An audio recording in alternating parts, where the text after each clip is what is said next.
There we go, we're live. Hello, everyone.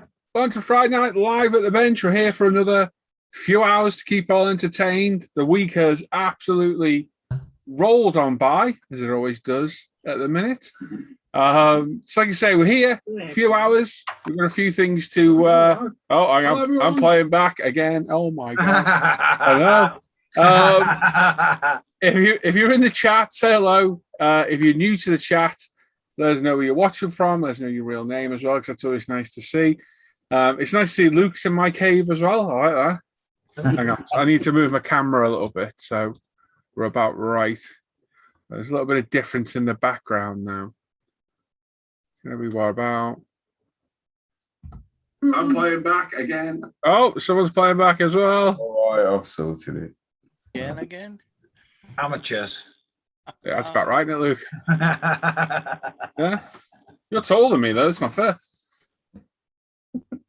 I'll guarantee in real life he isn't. No. How tall are you, Luke? How tall am I? 5'9", 5'10". Oh, yeah. Okay. Yeah, so like I said, we have a few hours, our usual show. We've got Roland, we've got me, we've got Dan Croak, we've got Alan Park, we've got Alan McNeish, we've got Sean, Model in his Shed, we've got Luke Ward, James Clark, Simon Shorey, Dan Scattergood, and an extra special guest again. Hey! We've got an award-winning modeler, Hey. Mr. Luke Carswell, who's here again to join us. Everyone okay? Everyone had a good week? Yeah, not bad, mate. Yeah. I've had better. That's all I'll say. But yeah, not the best. So I'm just posting the link up. But yeah, we've got our usual show. So tonight, let me try and get my head around what we've got. So we've got Roland sharing all the work that we've been picking. I've got an extra special one I picked this week, and everybody else copied me. It's awful. I know. I know. You can't even get your own work shared. So Roland's going to have a look at the work we've picked in progress on the Facebook page. Mr. McNeish will be going for all the new kits he's found. Luke has got his section of what we've all ruined this week as well. Sam's got what we've been buying. And that's it, isn't it? Questions for the crew with Mr. McNeish as well. Forgot about that. So, yeah, we've got an interesting show. If you're there, like I say, I can't see the chat at the minute. Just trying to find it. over there. With Tenerife. There we go. Got it. Next week after. Yeah. So, yeah, we're here. I'm getting distracted by messages of people here. Yeah, so keep us entertained. Let us know if you're in the chat. Say hello. And that's it, really. Usual thing. No giveaways, unfortunately, like we explained a while back. There were no giveaways for the foreseeable future. But we're still here. We'll still entertain you. And don't forget, we're here on Sundays as well. Maybe on a Monday. We might go live on Monday again. We'll see, because they prove quite popular at the minute. But yeah, we'll see. We'll see how things go. Who wants to read the chat? Dan and Luke and Dan. Do you want to both have a crack at it, or? Yeah, it's been a while, isn't it, since I read It the has. chat. Let's start off, and then I'll hand over to Mr. Croak. As you wish. So, first in this evening, Simon Shorey saying evening peeps, Alan Parker saying evening one and all, Malcolm Plum saying evening all, and Mike's there from Scaly Models. Evening, guys. Evening, Mike. Mr. Dan Croak, speaker of the devil. Howdy, dowdy. My real name is Dan. I'm not having that real name, to be honest. I think that's a pseudonym, that is. There's a story there. Some bloke called Black Rifle Model Works with an X is in there saying evening, folks. Paul Christopher is saying evening, fellow modelers. Andy Callis saying hello. Hello, mate. Hey. Brandon Drescher, hey guys, it's Friday again already. Timson 72, evening all. John Stone is there, Banana Man, saying evening one and all. Have a great show, model on. Very nice work this week, John. You've done some good work. Excuse me. David Marzola, hello from rainy Florida. Hello, David. Oh, Dave, he was literally just in here. It's just last. Yeah. Daryl Masters, evening, gentlemen. Hope you're all well. Oh, Daryl. I thought for a minute when I timed him out the other week, I'd blocked Daryl because he had a a jokey come back to me on IS7, and I was like, hang on, did I block him or 5-minute thing? And I had to go and message him today. I was like, I didn't block you by accident today. Yeah. Good seeing the chat, Daryl, because he made that crack about the snow speed, so I put him in a timeout. Andy Callis is saying, yo, dude bros. Yo, dude. Mr. Mike Tyner's there saying hi all evening, Mike. Hey, Mike. Wendy Hickson's there saying good evening, everyone. Hope you're all well. Good evening, Wendy. Not too bad. Yeah. Some bloke called Model Kit Beginner. He's saying evening all and welcome to the show. No Name Bastard is saying hello. Ian Alexander 5, hi everyone. Hello, mate. Patrick McGeever, good evening, everyone. And Mr. Luke Ward, Scale Motor, evening all. Kev, Jiff 69, good evening. And Yori T, hi all. Bob the Fish, sup in it. Yo. Yo, yeah. West Side or whatever.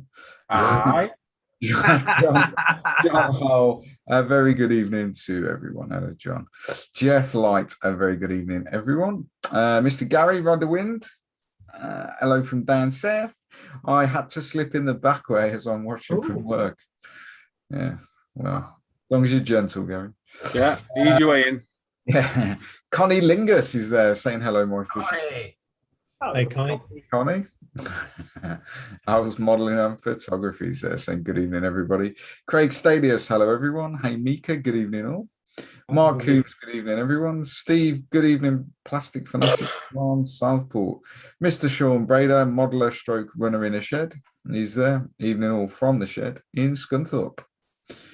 Steve's there saying, Paul, hope your dog is okay.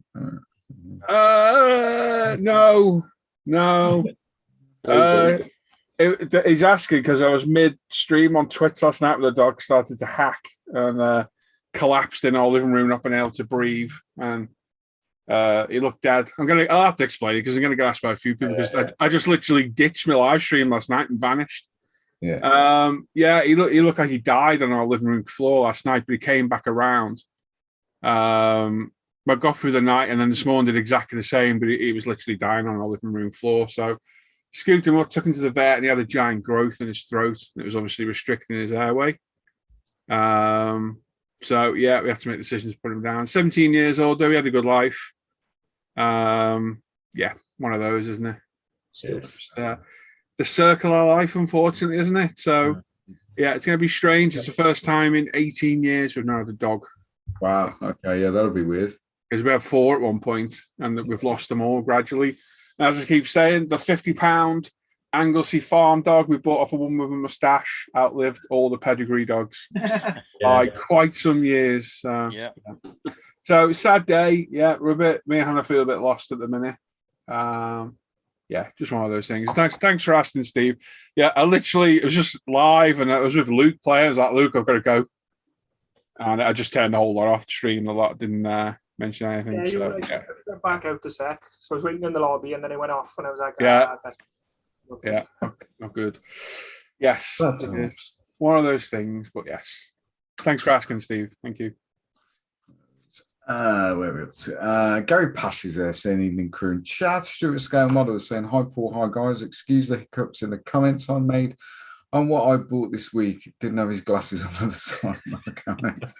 What was that? Yeah, Christopher Pillin saying evening all, happy Friday.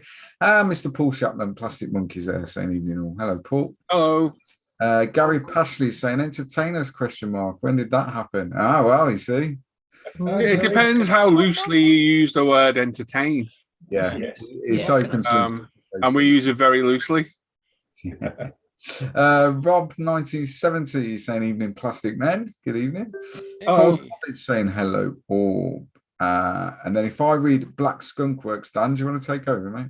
Yep, can do, yeah. Yeah, so Black Skunk Works is saying it's Friday can only mean one thing. Yeah, it's Saturday tomorrow. Saturday tomorrow, yeah. There you go, Dan. So there it is. Yeah, and Scaly Model saying hello to King Dan. Dan the man. Dean Slater, welcome back, Luke. Happy weekend all, indeed. Good to have Luke back on the show. Yep. Adam is there. Evening, guys. Hope you're all well. We are indeed, Adam. Mickey Forsberg. Hello, all. Hello. Is that a new name? I think so. Yeah. I'm trying to think of Black Skunk's name. He was in my Twitch stream the other day. Is it Gary? Oh, He yeah. did play on Monday, didn't he, as well? Yeah, I forget the bloody name now.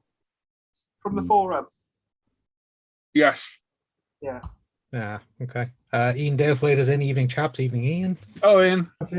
Minkles 13 is in. Hey, guys, it's 3:30 a.m. Saturday here in Australia. Why am I watching this? Because we're entertaining, that's why. Ruth. Can't sleep. Good to have you. Good to have you. Fair income. Good eye Fair sport. And Naked Modelers in. Good evening, everyone. Hello, mate. Test Oh, takeover. Tony. I was thinking that's Sean. I was like, why is Sean saying hello to us? No, it's not Sean, it's Tony. Yes, we've got Tracy Fogelson's in. Hello, men. Oh. Willie Mack is there. Good evening, lads. Hello, Willie. King Dan saying hello to Mike and then everyone else. Good recovery there, Dan. Hang on though. There's only Mike that actually personally said hello to me. So That's a fair point. That's a fair point, yeah. You know, I'm just being courteous to Mike, and then I said hello to everybody. Colleague Hay is in. Hello, crew. Have a great show. Sorry about the dog. Hello. Jiff Jaff 69. Sorry about that, Paul. Scabby dags are the best dags. Yeah. Yep. Mickey's also saying hello to King Dan. Steve, sad to hear that Paul, that age, they really are part of the family. They are indeed. Yeah. Tracy, similar sentiments. Gary Pashley, give it a week and Paul will be looking at German Shepherd puppies. Tis the circle. I was literally talking to Hannah about this today, and we paid like 500 quid for our German Shepherd dogs. In fact, I don't think we paid that much. You'll pay a lot more than that now. Oh mate. my God, for a decent bloodline, looking at 2K. Easy. Yeah. 2K. I thought, oh, look at Jack Russell puppies. Bear in mind, the Jack Russell we had, the short leg, short haired, isn't a pedigree dog. No. It's the long leg, wire haired Jack Parsons that's the pedigree. Yeah, that's what. So these are a normal Jack Russell's basically mongrel. They're 500 quid for a normal Jack Russell. Yeah. I'll tell you what. You know what you need to get? You need to get yourself one of them Makitas. A Makita. That's a good going. Yeah. I wonder if Screwfix have got any. I'm going to say make sure you get 2 batteries with it though. Yeah. Oh, you got to get 2. You don't cheap out and buy one. Oh, because So you get the highest milliamp you can. Yeah. All I'll day tell you long. what, Paul, leave it to the end of the month, and as people go back to work, there'll be lots of pedigree dogs in kennels where people have bored of their lockdown dogs. Well, I'd love to rescue a dog, but Yeah, you- with having James, it'd have to be a pup. Yeah. I couldn't risk buying a middle-aged dog because you never no. know what he's going to do. They won't let it. No, it's not worth the risk. You'll probably I'll get one eventually. I want it. German Shepherds are my dogs. They're the dogs I love. Yeah. I'll get another one eventually. I would But say just go around rescue places and have a look. You never know. You might just yeah. you might Yeah. just look at. All the puppies get snapped up quick, don't they? That's the Yeah, problem. there is actually, you might already know, mate, but there is actually 3 organisations in the UK that solely rescue German Shepherds. Yeah, German, yeah, It might be worth contacting them because occasionally they will get a whole litter yeah, and go on like a list and they'll contact you, mate. yeah. Good idea. Yeah, we'll leave it a bit. I think we'll probably get Christmas out of the way and we'll have a look next year. It's just I've not had a dog since I had a dog when I was James's age, growing up to Every my little boy should have a dog. early teens, and then I think we had about 3 years without a dog, and we bought another collie, and that collie got put down about 10 years ago. My mum's dog, and we've had our 4 who was lost over the years. So we've always had dogs. So yeah, I mean, they used to all be in here with me. All 4 of them used to be on the floor over there. They'd be under my chair, I'd roll back, run them over. I'd be like, I remember quite a long time back. All you'd hear is like a noise of a dog, and then it'd be like Yeah. a story or another. Yeah. yeah. Oh, I've just run dog's tail over. So yeah, it's like the end of an year. Like I said to everyone this afternoon, it was me and Hannah when we got together. We bought all these together. So you know, as you do, they're like our family back then. Yeah, absolutely. It is like the end of an era. It's a real shame, but absolutely horrendous watching him this morning. Absolutely heartbreaking, not being able to do anything. Yeah. But the vets were good, very good. Literally, we nearly put the door through on the vets banging on it this morning. So yeah. Anyway, done now. So move on. Yeah. Remember Yeah, the good so, times. Yeah, Ice Queen is in the chat. Evening, Paul and everyone. Hello, Who Sue. is? Ice cream.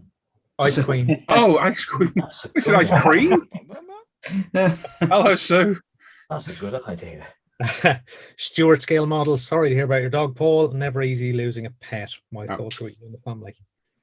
It is. Master Toy Maker. I remembered. I'm here. Well done. Well done.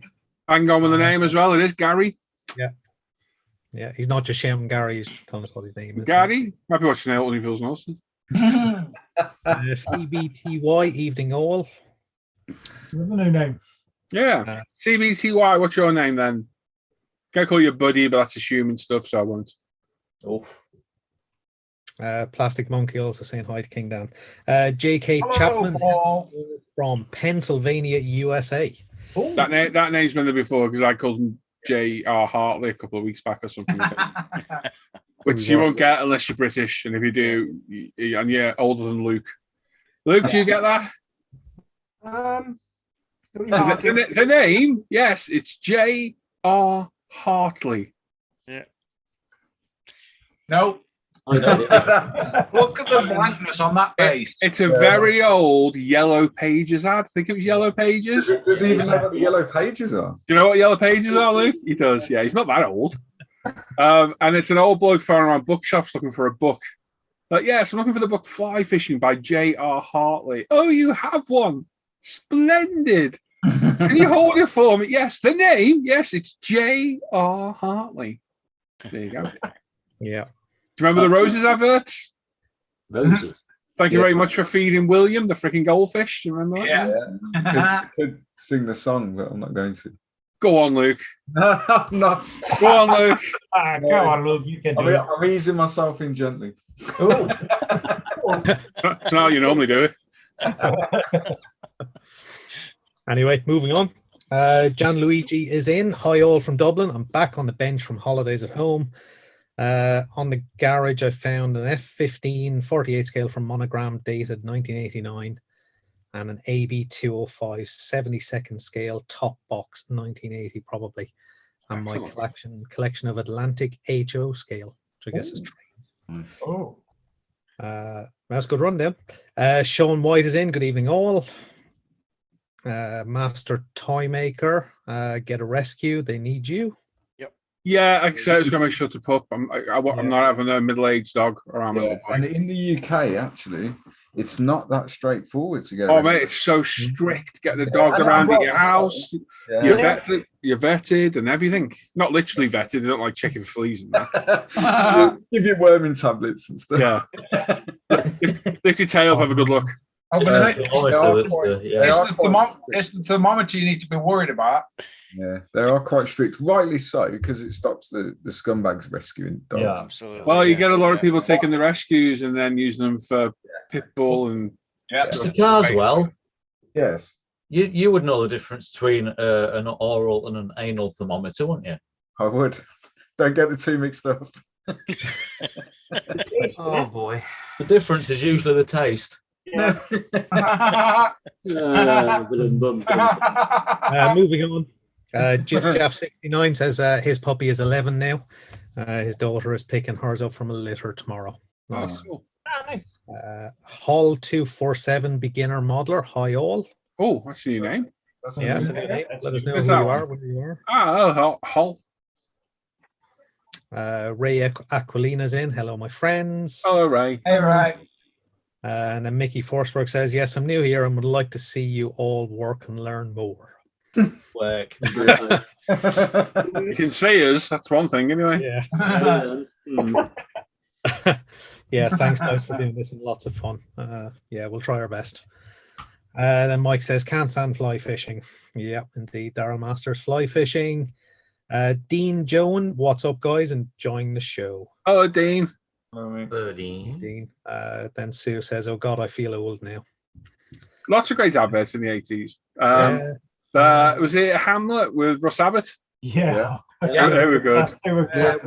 was it Ratsy Nescafe that was yeah. like a soap opera? Which? Yeah. And every couple of months they release the next Yeah. installment sort of thing. What was that? Anthony Stewart Head, wasn't it? The actor, because he ended up posting in Buffy as well. Yeah, Anthony Head. Yeah. There we go. Where do we get to? Oh, Cy Reynolds is in. Good evening, folks. Hello, Si. Jiff Joff, and we just lost all the under 40s and non-Brits. Yeah, pretty much. Yeah. Daryl Masters, flake adverts were almost porn for me as a child. Like, yeah. Oh, good. Why are you watching porn as a child, though? That's That's so shocking. focused. Why do that when you got the K's catalog? Yeah. Yeah. As Jiff Joff says, yeah, sitting in your overflowing bath, hey? Yeah. Can't do that now. It'll ruin the ceiling downstairs. Yeah, Gary Passion. I think Jiff Joff, testicles, Luke, it's good to see you back. Thank Warm you. welcome from testicles there. Good to be back. Oh dear. Just do me a favour, Luke, or live. Make sure to talk about what you know, eh? I'll do my best. Thank you. It won't take long. A few people saying hello to each other. It's Keith, that one. Keith. Hello, Keith. Yes, I spoke to Keith by messenger the other day, and he's just started posting on ISM as well. Good stuff. Grumpy Bo, only the crumbliest, flakiest chocolate. That's the one fake advert. Another new name as well. Isn't What was that advert? No. Fella used to sneak in and drop chocolates off. What was that advert? Oh, Milk Tray. Milk Tray, that's it, yeah. Yep. I used to like Turkish Delight, full of Eastern Price. Oh my God, that's like eating a toilet block covered in chocolate. Mate, I've got Oh, God. a fridge full of them. A fridge full, I love them. Oh Yeah. my. All white lemonade. Oh yeah. Secret what? lemonade drinker. Yeah. Yeah. You got to be a certain age to remember these. You've got to have been either a 70s or 80s child. Yeah. And born in the UK, or Yeah. 60s if you're Simon. Oi. When were you actually born, Si? 66. So I Oh am. God, I was right as well as taking the piss. Yeah. Two great things happened in 66. Me came along and we won the World Cup. Never to be repeated. Oh, you Both of them. What was that? I didn't know he was on the team. I was. Technically, aren't you a boomer? Yeah. He is, isn't he? Yeah. Wow. Yeah. He No, is. I'm not. No, I'm Gen Alan, X. when were you born? Me, Yeah. I was born in 70. What age? What year does Gen X start? 70. 65. 7. January 1 to 65. Oh no way! Alan, Simon's a boomer. Oh my God! Oh no! You I'm a are Gen you? X. You're a boomer generation. No, you're not. 66 isn't Gen X. I am Gen X. No, you're not. 65. January 1. That's when they have the changeover happened. I'm a boomer by 3 months. Shut up, Jim. So So the anyways, skinnier T, Simon, you're Gen X then. God Yeah. damn it, Jim. Gen X. For everyone. Jim's right. aged master toy maker. I'm Sorry, old. Dan, before you go ahead, Luke, you might want to sort your camera out, Wardy, because it's a bit quiet. So when you do your bit, we can't hear you very well. My camera. Do you mean my microphone? Your Oh, mic, good sorry, to me. yeah. Needs I to can hear you all right. Yeah, that's technical bit. Yeah. I can hear him all right. Yeah. It's fine. the hearing. I can You're hear all right, it. so- I go, wait, I'll figure out. Testing. Tracy, can you hear us?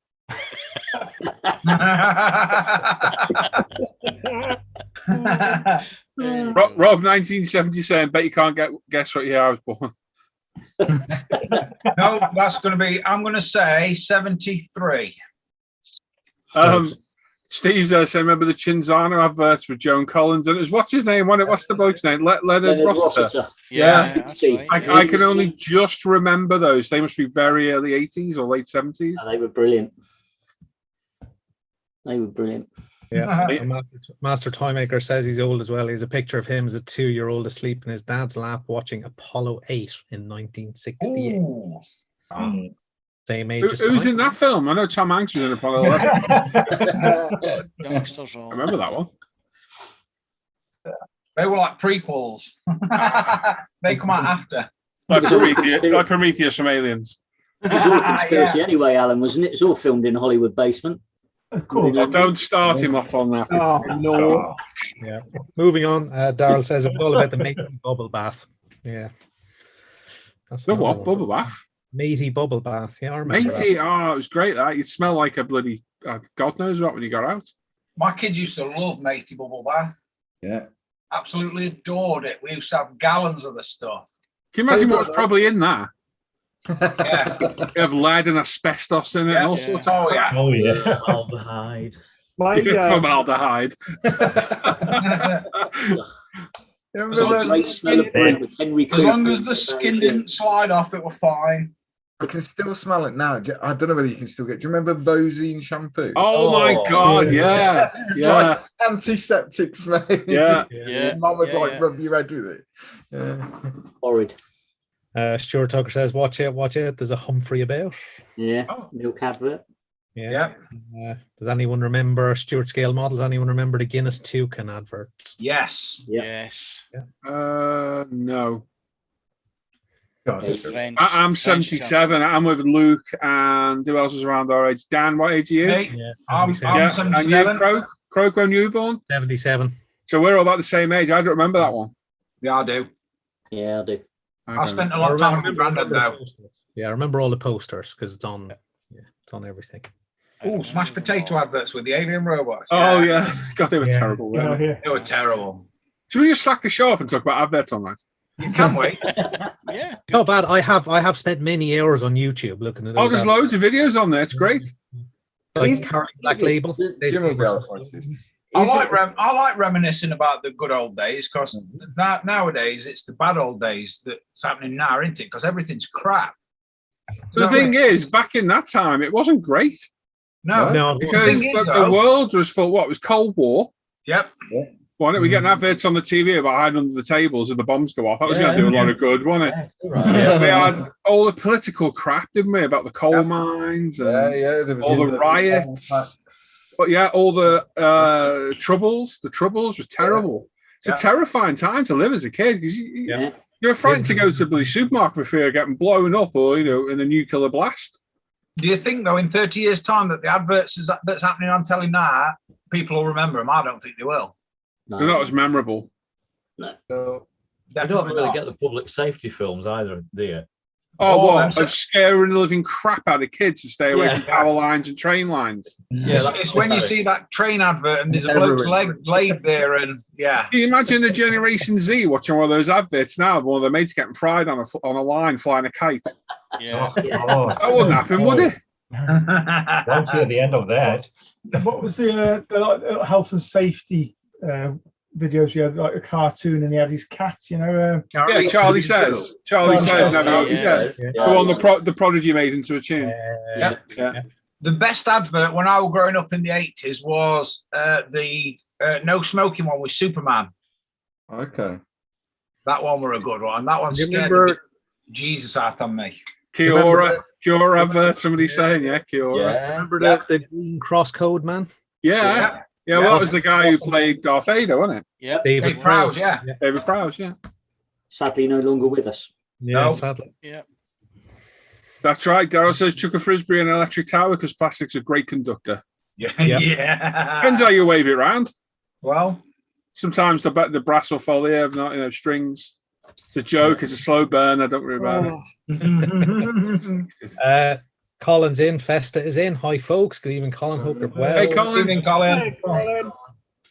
A few lols. Great show. Mentioning things. Ice Queen Sue says 1964 was a good year. LOL. Okay. Yeah.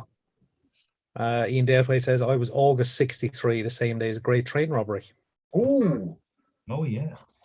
That's a Hang good on, alibi. what were you doing that day? And can you prove, and can you prove it? Sticking a sack over a train line sign. I've watched the film Buster. I've watched the film Buster. I assume that's how it was done. Yeah. More or less. George, Yeah. George Taylor says, "Damn, you guys are making me feel old. I remember watching the moon landing when I was 4 years old." Yeah. I remember it too. Yeah, smash. Grumpy Bo says the year JFK was killed. Okay. Yep. For Mash Gets Mash, indeed. A few people saying hello to each other. Daryl mentioning pear soap. Yeah, that was another good one. Graham French talking of old smells, carbolic soap at school. Carbolic.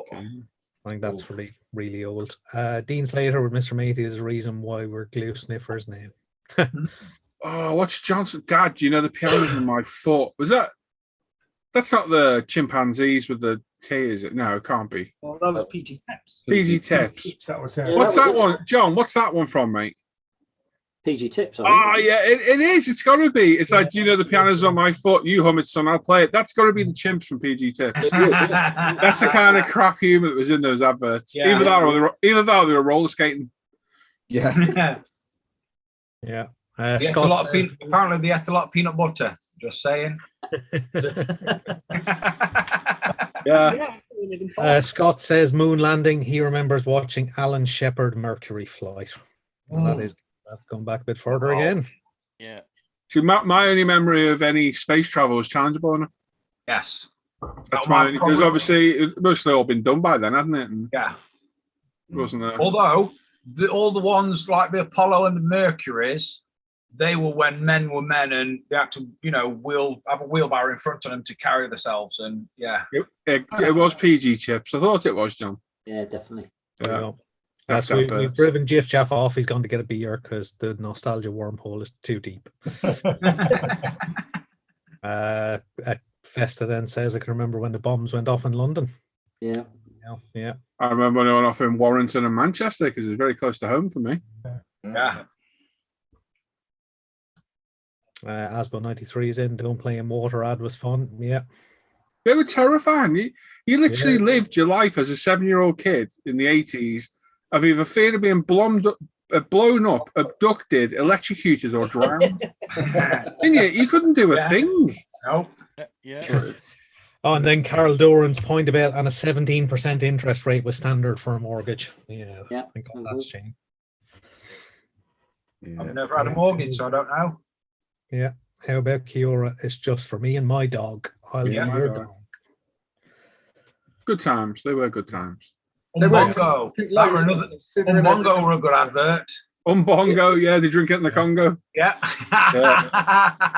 Me and my brother made some words up to that, and we got into trouble a lot at school. I bet you did. Let's not even contemplate repeating them.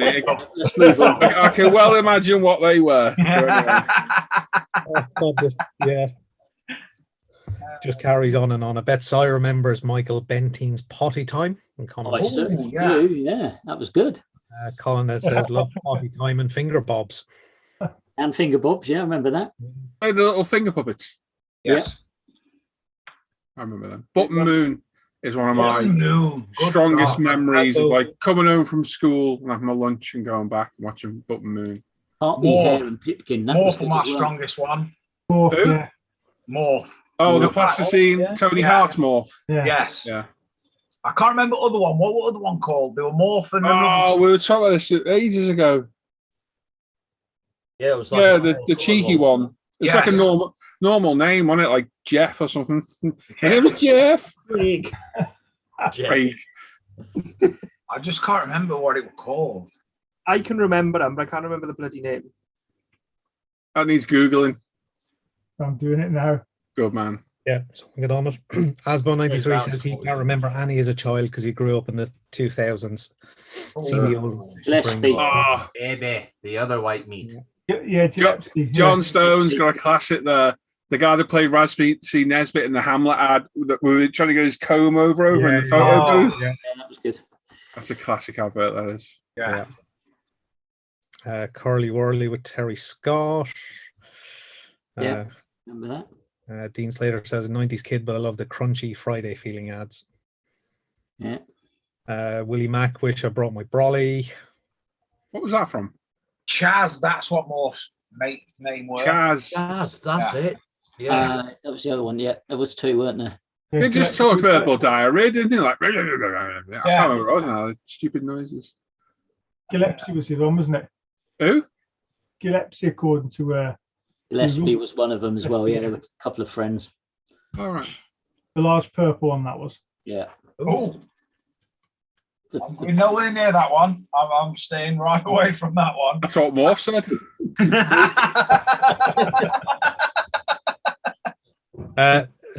Reynolds says, you guys are making me feel very young tonight. So carry on. Si, if it's any consultation. Consultation? It's a private consultation. Anything you want to know? Consolation. I felt very old before we came on air watching Sky News with the missus, and it's all obviously 9/11 and commemorative. Yep. Whatever. So obviously at that time I was in the army, so things changed quite quickly. Yeah. My missus doesn't remember it. Oh No. God! Because she was only 4. Wow. Oh shit! Yeah, of course. Luke. Yeah. And I was like, that's it. I'm gonna go stick me in the oven. Can I just say, Gary's put Simon's lost a lot of weight since those Hamlet ads. He's a git. Isn't he a git? He is a kid. Yeah. Yeah.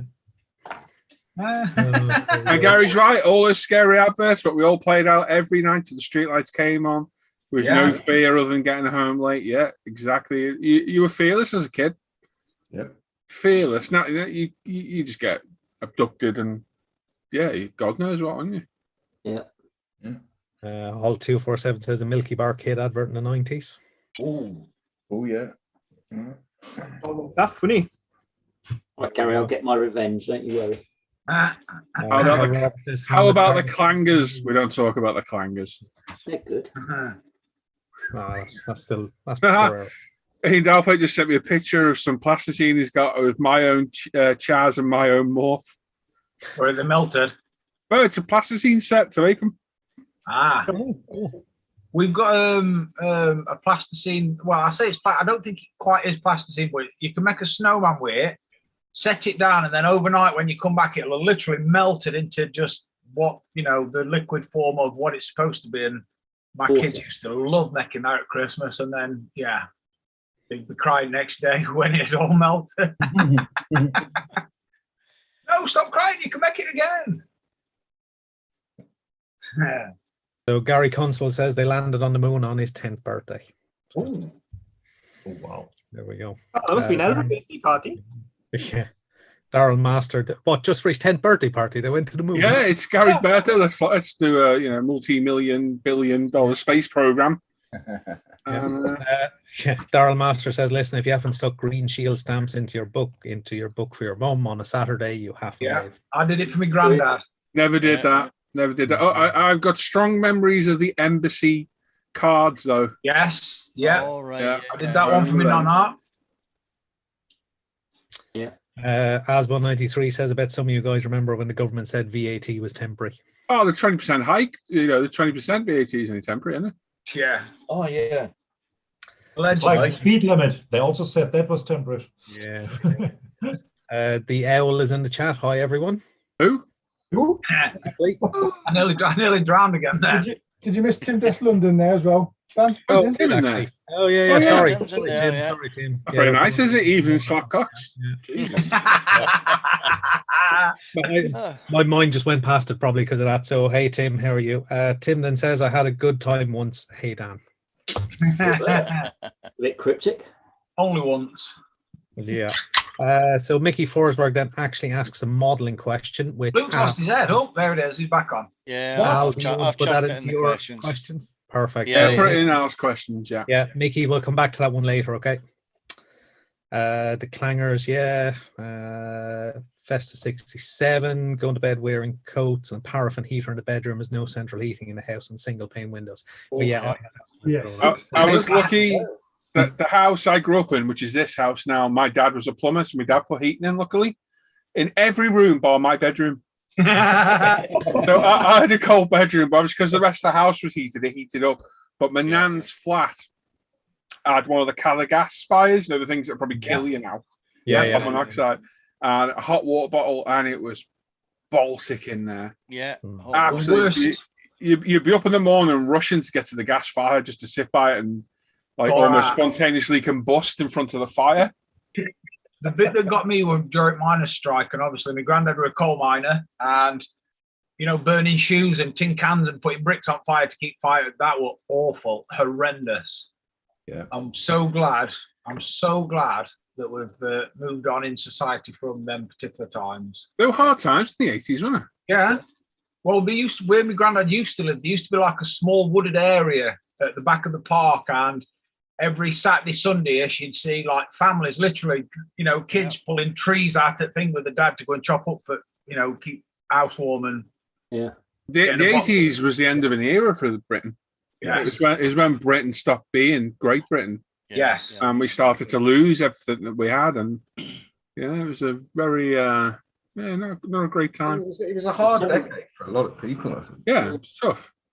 70s was tough too. I mean, we had power cuts like Roland has now, scheduled power cuts because it wasn't there. If you remember those, remember candles in the sitting room, no fire because we had it blocked in for some reason. Ice on the inside of the windows when you woke up in the morning. That's the strength of being British, though, isn't it? Because I'm not going to get into all political, but because of our involvement in the Second World War, we were in massive debt for many decades, weren't we? Yeah. And that affected us as a nation for what? Wasn't it? We only just paid off the Second World War debt in like 2019 or something. So we paid off the debt for the Second World War in 2006. The one that's always surprising was we paid off the debt for the abolition of slavery in 2016. So only 5 years ago. Crazy. Which is mental. Yeah. And not getting political. It's the last thing I'm going to say. We leave the EU and we get absolutely penalised for it. Thanks. Oh my God. Thanks. Yeah. Anyway, that's it. I'm not getting into that. It's political. We're not getting into it, but thanks. Thanks a lot. Yeah. Because even after how many years was it before we even got remotely back to normal, where like kids actually saw bananas for the first time? Because that was a long time, wasn't it, when things like that started to come back into the UK? Because it was bread and dripping, wasn't it? Yeah. Oh, weird! I used to love a bread and dripping sandwich. Oh my God. No. I've just got a vivid memory of my nonna making a bread and dripping sandwich and clipping my brother out tab. And she died in 1987, 88, and I've still got that vivid memory of her. Literally, I can hear the noise, right? Like I'm back of my brother's neck, and oh my God, she got a mean slap on her for a 4.5 foot woman, not wide, tall. Yeah. Wow, I'm gonna cry in a minute. Oh, don't. It's just there we go. Moving on. Ice Queen Sue says brilliant aftershave. Yeah, that was rough. Yeah. Awful stuff. They were always Old Spice. Old Spice was great. Old Spice. I still love the smell of that. Yeah. Haven't they re-released it? Yes. If I smell Old Spice, it does bring a tear to my eye because my granddad wore either High Karate or Old Spice. That was horrendous. High Karate was disgusting. It made your eyes water, that stuff. But that was like bottled mace. My granddad had a full set. He got the underarm deodorant, the aftershave, and the shower gel. He went whole hog for that eye-watering experience. Oh, they were grim, though. To quote my dad, you'd end up smelling like a Hoover's handbag. Daryl, yes, he did smoke Woodbines, and then he moved on to Parks Drives, and then he moved on to an Iron Lung. No, he didn't. I'm joking. My granddad used to smoke pipes, and he'd fall asleep and stuff out to the arm of the sofa. So every time granddad's actually like one arm of the sofa all burnt to buggery when he falls asleep. Master Toymaker then mentions Tony Hart. He loved Vision on. They showed it here in the States in the early 70s. Yeah, the gallery, was it? The music? Yeah, I know the music, but I'm not going to sing it. No, don't. We should have that when we're going for your section, Dan, in the background. Yeah, we should, yeah. I bet it's copyrighted. I bet you that's copyrighted. No, it will be. That'd be funny, that, if we could. Gary Consuelen says £1 was a fortune. You used to get a 10 bob note for his birthday. Yeah. You get a £1 note. Yeah. Yeah. £1 notes. I remember when pound coins come out and notes got phased at, and my granddad looked at me and went, I can't do that. And literally every time he got a pound coin, he just chuck it in a jar and he ended up with a bunch. Yeah. And we had a good Christmas one year, put it that way. BMX is all round. Denim for men. Oh my God. Denim aftershave. Yeah. Gross. Yeah. Blue stuff. We need to do a whole Sunday on this. Yes.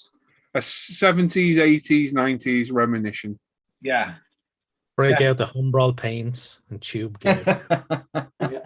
Hang on, you've just took it too far now, Dan. Get a bit of lead paint on the go, a bit of asbestos, Yeah. Get your local pervert from the next door in, Yeah, it'd be great.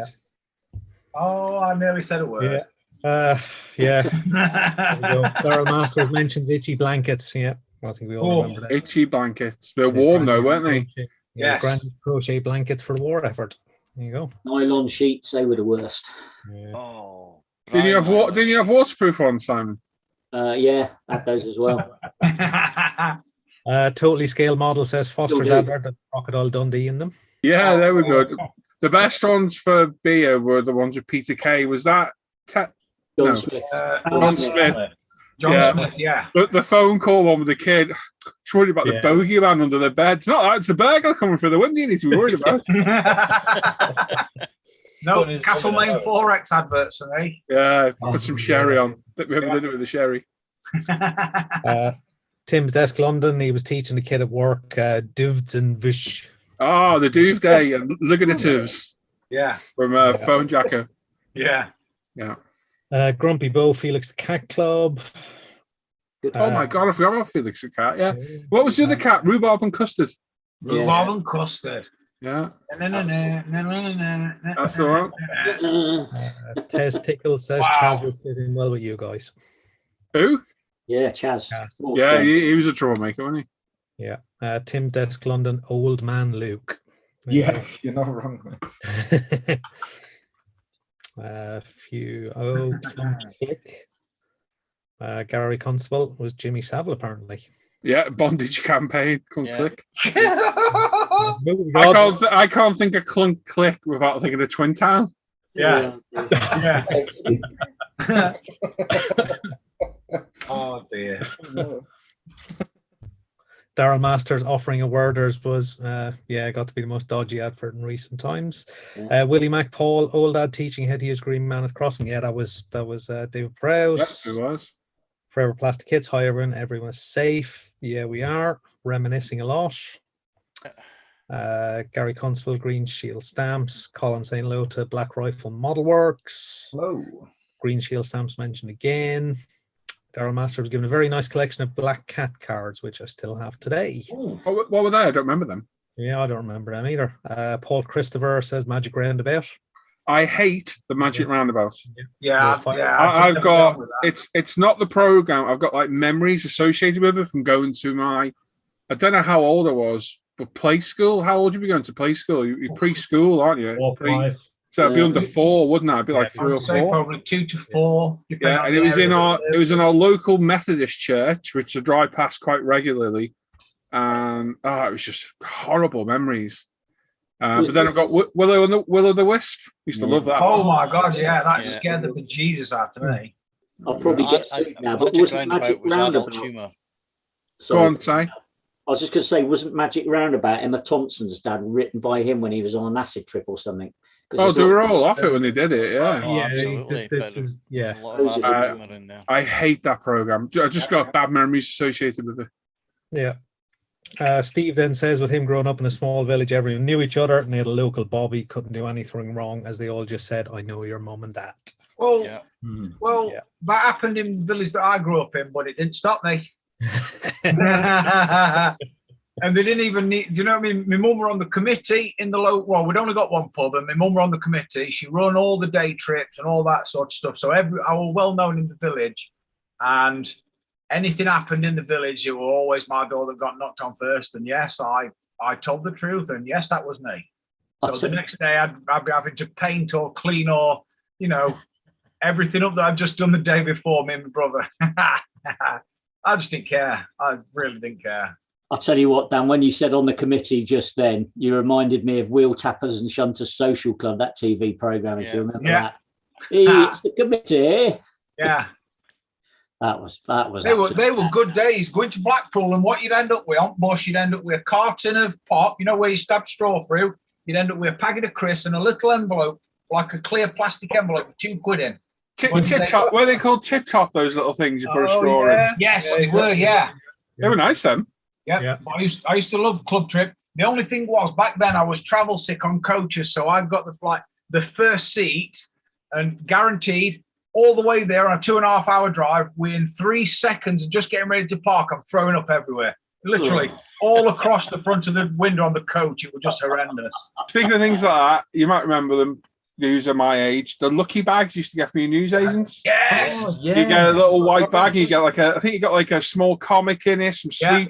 You know, always get one of those fortune telling fish. Yeah. And it just, oh my God. Yeah. I want to go back to 80s. I want to go back to 80s just for a day. No, you don't really. You don't. You're looking back with rose tinted specs. You go back and you think, what the hell? Dan, you'd be there 5 minutes and you look in your pocket and think, I've got not 2 hour 8ness to rub together. Sod this, let's go back to the 21st century. Do you know in 80s, what I got in my pocket were normally a piece of string, a stone, a button, and, all the, stuff that you shouldn't have in your pockets, really. But that's all that, Look at some of the models that were available in the 80s. I weren't bothered about them. I was more bothered about going to make a fort in the trees. Oh, look at you bringing it back to modelling. Come on. I know. I was just saying, there was a lot of good models came out in the 80s. A lot of certainly the 112 scale Tamiya stuff all came out in the mid-70s, early 80s. Didn't it? There's a lot of a lot of the Fujimi 16s came out then. All them great Airfix kits came out. Oh, beauties. Oh, yeah. That factory should have burnt down. Yeah. It's weird this because we're talking about the 80s. And I was just going for all my pictures, looking for pictures of my dog because I put a post on Facebook. And I found a picture of me in Tunisia with my mum and dad. I must be about 6. It was just before my mum and dad got divorced. And it's me sat with my dad with a cowboy hat on and a gun on me. Not a real gun. On screen. Huh? Share. I'm trying to find it. I literally scrolled past it before. Anyway, 1001 KJK is in, evening all late. Sorry. We missed a lot of reminiscing. So, Rob 1970, Captain Caveman. Captain Caveman. Daryl Masters, Monty Point and quote. Yeah, did lick tarmac from road. Yeah. Luxury. Steve says there's another program. Wait till your father gets home. Scary words when mum said those words. Well, it weren't that at my house because obviously my dad was gone by the time I was 3. It were always, if I've got to tell your granddad, and that'd be it. It'd be dead straight, quiet as a lamb. Or if he did walk in the room, we were getting some leather and it weren't comfortable for at least 4 days. Yeah. Yeah, Daryl, candles and battery radios. Testicles, don't forget to hit the likes. Yeah, there's a lot watching. Get your likes in. Daryl Masters, bin strikes. Okay. Bin strikes, yeah. Bin strikes, yeah. The old bin that the dustman used to actually lob on their shoulder and launch in. Yeah. Colin in with another gem. I can remember the nuclear test sirens being tested. Then adds on the telly, Reagan and Gorbachev bringing the world to the edge of destruction. Yeah. Yeah, well, we still have on where we've got the steelworks up the road at 10 o'clock on a Tuesday every week. They still run all their sirens. Yeah. So what I try to do is try to time a certain bodily function in the toilet at work at 10 o'clock. So I got all the sound of sirens going off just at the critical point. Bap is in. Evening, everyone. Hey, Bap. Evening, Bap. There we go. Blue denim, high karate, Brill cream, denim for men. Wow. Rob apparently had a picture shown on Take Heart. Well done. Oh, fair play. And Gary says, well, this show has gone off on a tangent tonight. Well, it has indeed. Oh, well, we'll stay on for a bit longer then. Yeah. Robert Judson is in. Good evening, chaps. Grumpy we've ended early every week, so we can stay on a bit. It's no bother. Grumpy Bo says, put a little Brill cream on your stairs and watch your granny bounce. That's an awful thing. So put Brill cream on your granny? On your stairs. Ah. It's the advert, yeah, I remember. I don't remember that. Rob 1970 10p mix up. Your mother said no bubblegum. Yeah. I remember that. Follow it, it'll stay in there forever. Returning the bottles to newsagents for the 10p, was it? Was it 10p offer a return? Yeah. I remember they used to have the man come around. Potman, yeah. Potman, yeah. You still do get them, but they don't sell knockoff. They don't sell knockoff videos anymore. Me and my brother years ago, when we got Potman coming round every Christmas, my mum would buy stamps. So Christmas time, like we'd get drinks and alcohol and whatnot. And she had a crate of snowballs and a crate of baby sham because she always she threw a wicked party, apart from one year when she weren't allowed to throw a party because me and my brother had drunk a full crate of baby sham and a full crate of snowballs, and it were carnage. Absolute, both ends, it was just yellow and blue stuff everywhere. Awful, awful. Good times, but yeah, not the aftermath.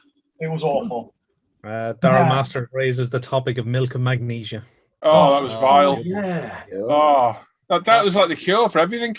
Thing is, though, if somebody said you're having some milk and magnesia, instantly, I'm fine. I'm fine. There's absolutely nothing wrong with me. Gaviscon. Gaviscon's all right. Gary Constable says he couldn't afford aftershave, so he just got the Castrol R.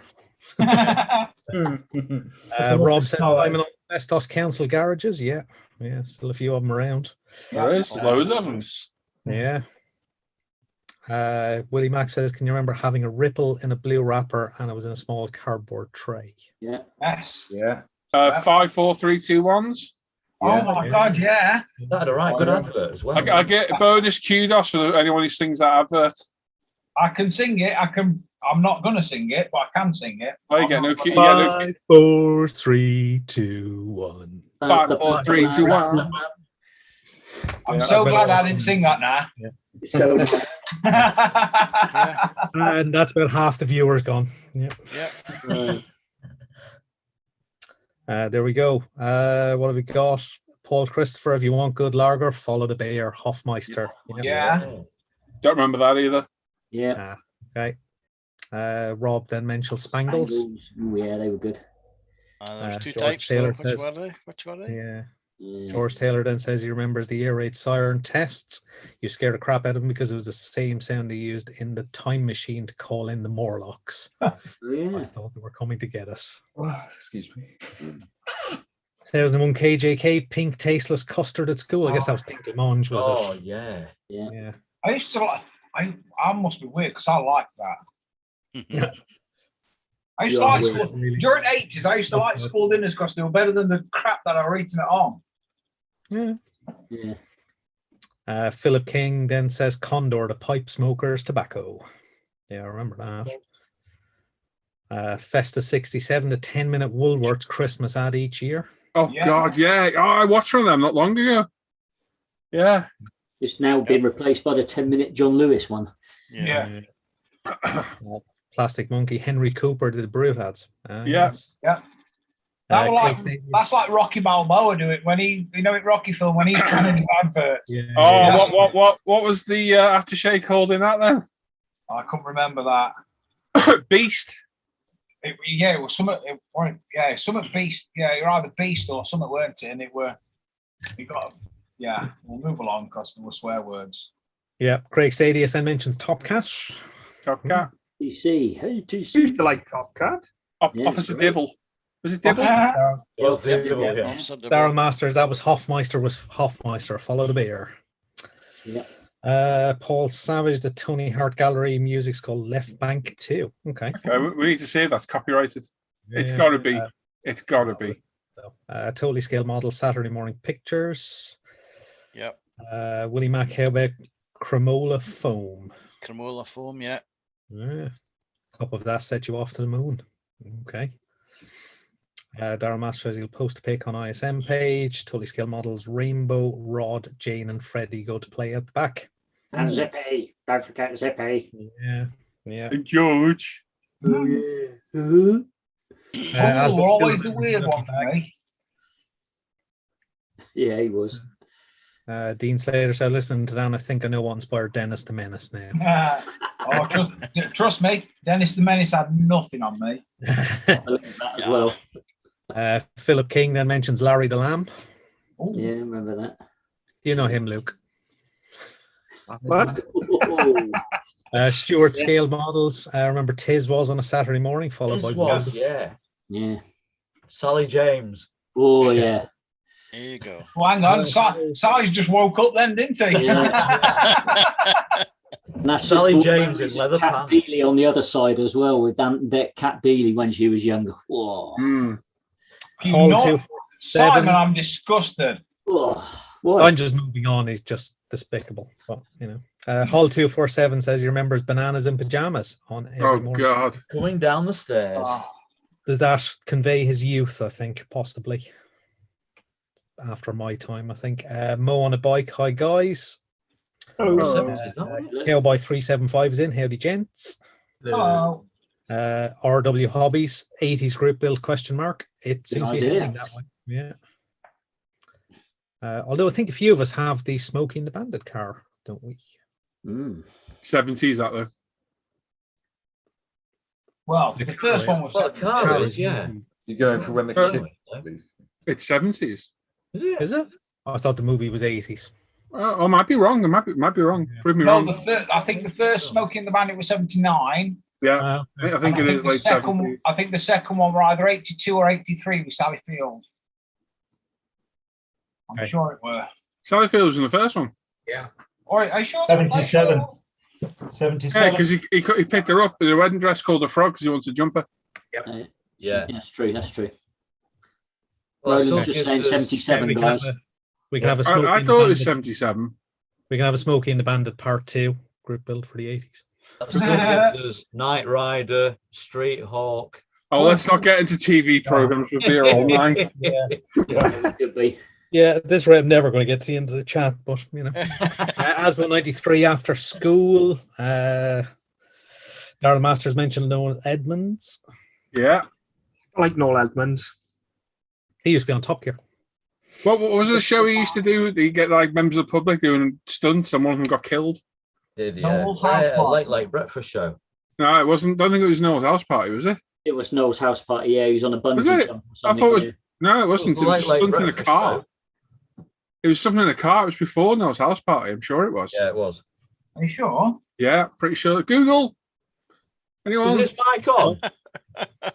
There's the late breakfast show. Is that what it was? Yeah. Okay. Hang on. I think it was the late breakfast show. Oh, thanks, Dan. I don't think it was Dan. But didn't somebody die in the house party as well? I don't remember that happening. Most of the guests. That was Michael Barrymore, wasn't it?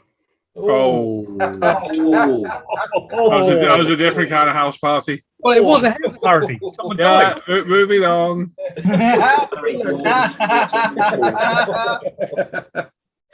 You know, that makes me have a warm and fuzzy feeling that it's not this Dan and it's that Dan. Anyway, Daryl Master says, sorry, but Schofield, we have to take some responsibility for what have you done there? Banana splits. Oh, Okay. yeah. God, they were terrifying, those things. Yeah, they were great. Jiff Jaff has returned. Jiff Jaff, we're still reminiscing. Still at it. Yeah, still here. Yeah. Double decker. Daryl Master says, lol, Corona Fizz Pop. Don't remember that one. Yeah, have you passed the One physical? accord for us jocks. Green Shield again. Grumpy Bow, HR Puff and stuff. Okay. That sounds like something that you do down Blue Oyster. Sing it, Si.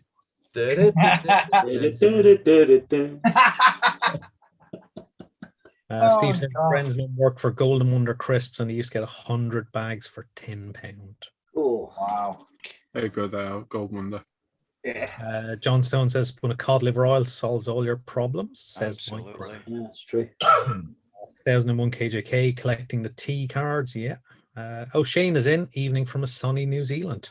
Oh, well, baffle Shane, I guess, because Steve then mentioned. Yeah, Steve then mentions the Skull adverts. That's a difficult song to sing. Skull, skull, skull, skull, skull, skull, skull, skull. Hang on. Everybody look at Si's screen now because Tracy's going to fly through that door and clip him at back head for banging. Probably. Philip King then mentions Barbican, alcohol-free lager. Tasted. Yeah. Oh, that was awful stuff. Yeah, it's horrible stuff, isn't it? Gave everybody the most severe hangover. Yeah. Without alcohol ever. It was just all, yuck. Yeah. Festa then says, Beast aftershave makes you smell meanly. It was, wasn't it? It was Beast off Rocky. Yeah. Stuart Scale Models used to love the Commando comics and they're still going today. They are because I actually spotted Commando. I got a book of them upstairs. Yeah. Rob then mentions Dick Dastardly and Muttley. Oh, Yes. Races, yeah, cracking. Yeah. Catch the Pigeon. Yeah. That's the pigeon. Jeff says they did a Commando comics display at SMW a couple of years ago. Oh, nice. I guess that's Scale Model World. Officially sported by DC Thompson, who make them. Oh, nice. Philip King, Susie Quattro. Yeah. Totally Scale Models Cannonball Run. Yeah, that was a good laugh. Great film. Gumball Rally, that was the best film with cars. Yeah, Steve then says Noel Edmunds also used to be a racing driver. I don't Back recall one, that. but he did. Yeah, I know he was on Top Gear, the early days. Late Breakfast Show confirmed by Colin as well. Yeah, got out from the crane. That's what I thought it was a bungee or something. It was in a car. It was a car suspended. I can just From the remember crane, that's it. Yeah. and it was dropped, and it killed them. Yeah. That's it, right? Yeah. Well, no, they were in all, it was like a roll cage car. They were all strapped into a harness and everything. Yeah, it killed them. Yeah. Shane then asks no Jenny today, and then Jenny pops up a little bit later. So Shane, Tess is in there. And, Tess is in there, and Connie was in there earlier as well. Yeah. Francis Parry, hello everyone. A bit late to the party. Everyone looks pretty good today. We are indeed, Francis. Watch back if you want to reminisce about the 80s. Only if you're middle-aged and from the UK. Yeah, this is the quietest I've heard, Roland. You haven't got a clue what anyone's on about. He's baffled, thinking, what the hell's our white lemonade? Who? Not Wayne a crooked clue what you guys are on about. I remember the moon landing, and that's as far as it goes. Wayne Saunders then says, nice to see you again, Luke Cardwell. Thank you. George Taylor, Banana Split song is the same as Bob Marley, Buffalo Girls. Okay.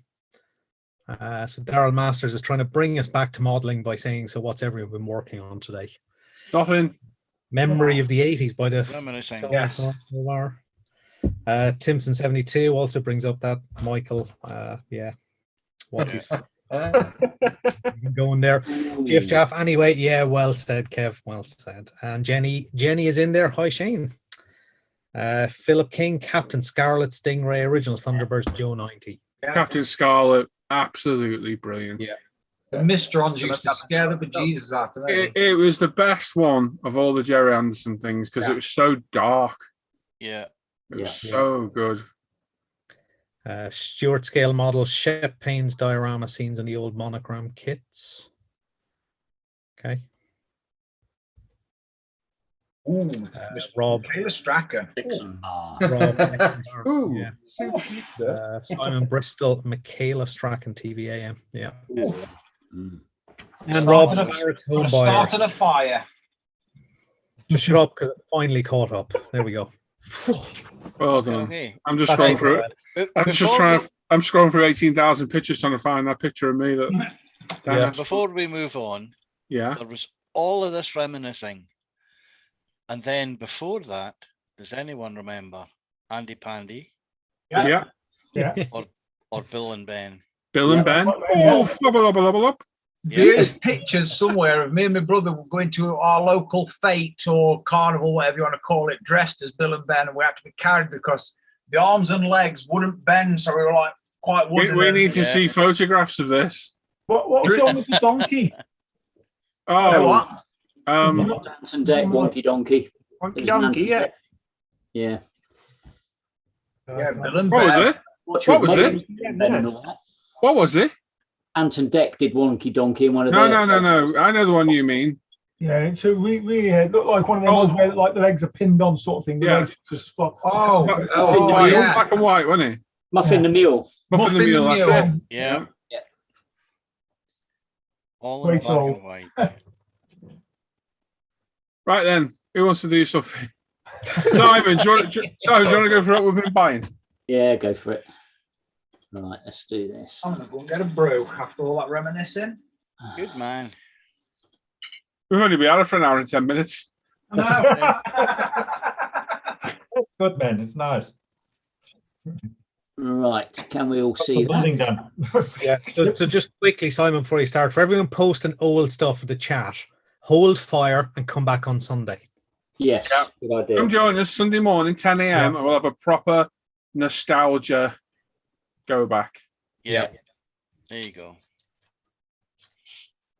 Okay, are we ready, folks? First up this week, we have our very own Mr. Alan Parker, who got himself a few bits and bobs from them guys at Ultimate Modeling Products. Great service as always. That's www.umpretail.com. He got himself a Nissan Fairlady in 124 from Tamiya, some Novus polishing compounds to sort his glass out because he put a scratch in it, and some sanding sticks and a paintbrush. Very nice, Al. Yep. Nice. Can I just say, just scroll through 18,000 pictures twice and then remember they're on my phone. I'm sorry. Something I do.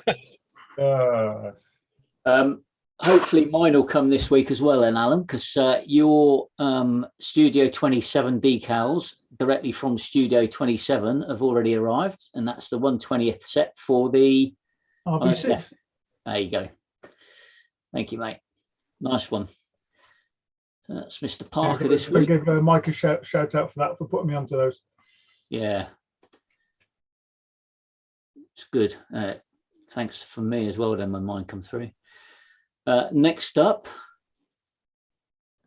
we have G's Ender, who was in Belgium and picked up some stuff from Domino Model. Oh my God, they have so much stuff there. I was like a kid in a candy store. Man, you haven't bought much then, mate. First up, he got the Nissan Fairlady 240 ZG Tamiya in 1/24, some airbrush cleaners, some top studio hose parts, some wing parts, some paint, and some detail extras for 1/12 to 20th kits. Nice one, matey. I've ordered a few times from Domino Model, but then after the B word, they stopped shipping to the UK. Yeah, I think they might have started again. They're a pain to order from because they've got no direct order. You have to tell them what you want and the invoice, and it's just ridiculous. Yeah, it is ridiculous, but they have got some good stuff normally. Yes. And having said that, Alan will tell you it's not exactly easy ordering from the top studio online shop either, is it, Al? It's not, no. You have to be quite fluent in Japanese, don't you? You do. Thank God for Google Translate. Anyway, moving on. Next up, we have Keith Holdford, who just bought this today, saw it, went out shopping, and just couldn't resist it. Castrol Celica GT4 93 Monte Carlo winner in Tamiya in 1/24. Just watch those decals, Keith. Take your time. How many Castrol cars did Tamiya do? I know they did the Supra. They did the. They certainly made good use of that license. The Supra, the Celica, the NSX, the Corolla, the Accord, Accord, yeah, Corolla, the Corolla. Did a few. Yeah, but that's all because it's all I can't pronounce the guy's name. Taggy Oshoke Motorsport, Tom's cars, isn't it? And obviously Japanese racing company, so he's obviously bought the license from him or something. Next up, Robert Adams, pretty excited about this one, and a still at $60. It's nice. A Zuke Mura 148 Super Wing Series. Very nice. A Horton HO210. I like that. Yeah, Horton. Just watch the fitment on it. It can be a bit iffy. Are they a bit dodgy? The it can be a bit iffy. Next up, we have our very own Mr. Scattergun. Oh, you've done it again. He's got himself a Revel 1/144 Airbus A321neo Neo. A321neo. I don't know what's happened, but I've got two aeroplanes now, and I feel ill. I need to go and lie down in a darkened room. You do. And he's also got himself a resupply from UMP Towers. So some paints, some thinners, and some tapes, and of course a sticker. Yep. Matey. Support the best online model shops. Thank you. Just saying. It is speedy service. Quality service is what it is. Quality. Next up, people. Yeah, very true. Next up, we have Mr. Stephen Winter. Hi guys, a few bits delivered this week, and Merlin from the Tank Museum Model Show. So he's got himself an Airfix 172nd Avro Vulcan, a Super Wing Series number 16 from that last manufacturer, SWS, whatever it's called, the A1J Sky Raider, and an Augusta Westland Merlin in 1/48. Very nice. Lovely. Like the Merlin. He can do tricks, you know. Hey. I've heard he's a bit of a wizard. Only at pinball. Apparently. Tommy Merlin. Where did I get to now? Made me lose my place, Dan, thanks. Next up, we have Mr. Shane Wright. Finally got hold of a set of the front forks detail set for the Tamiya 112 Honda RC213V. He's been after these for the last couple of years. Well done, mate. Nice little haul.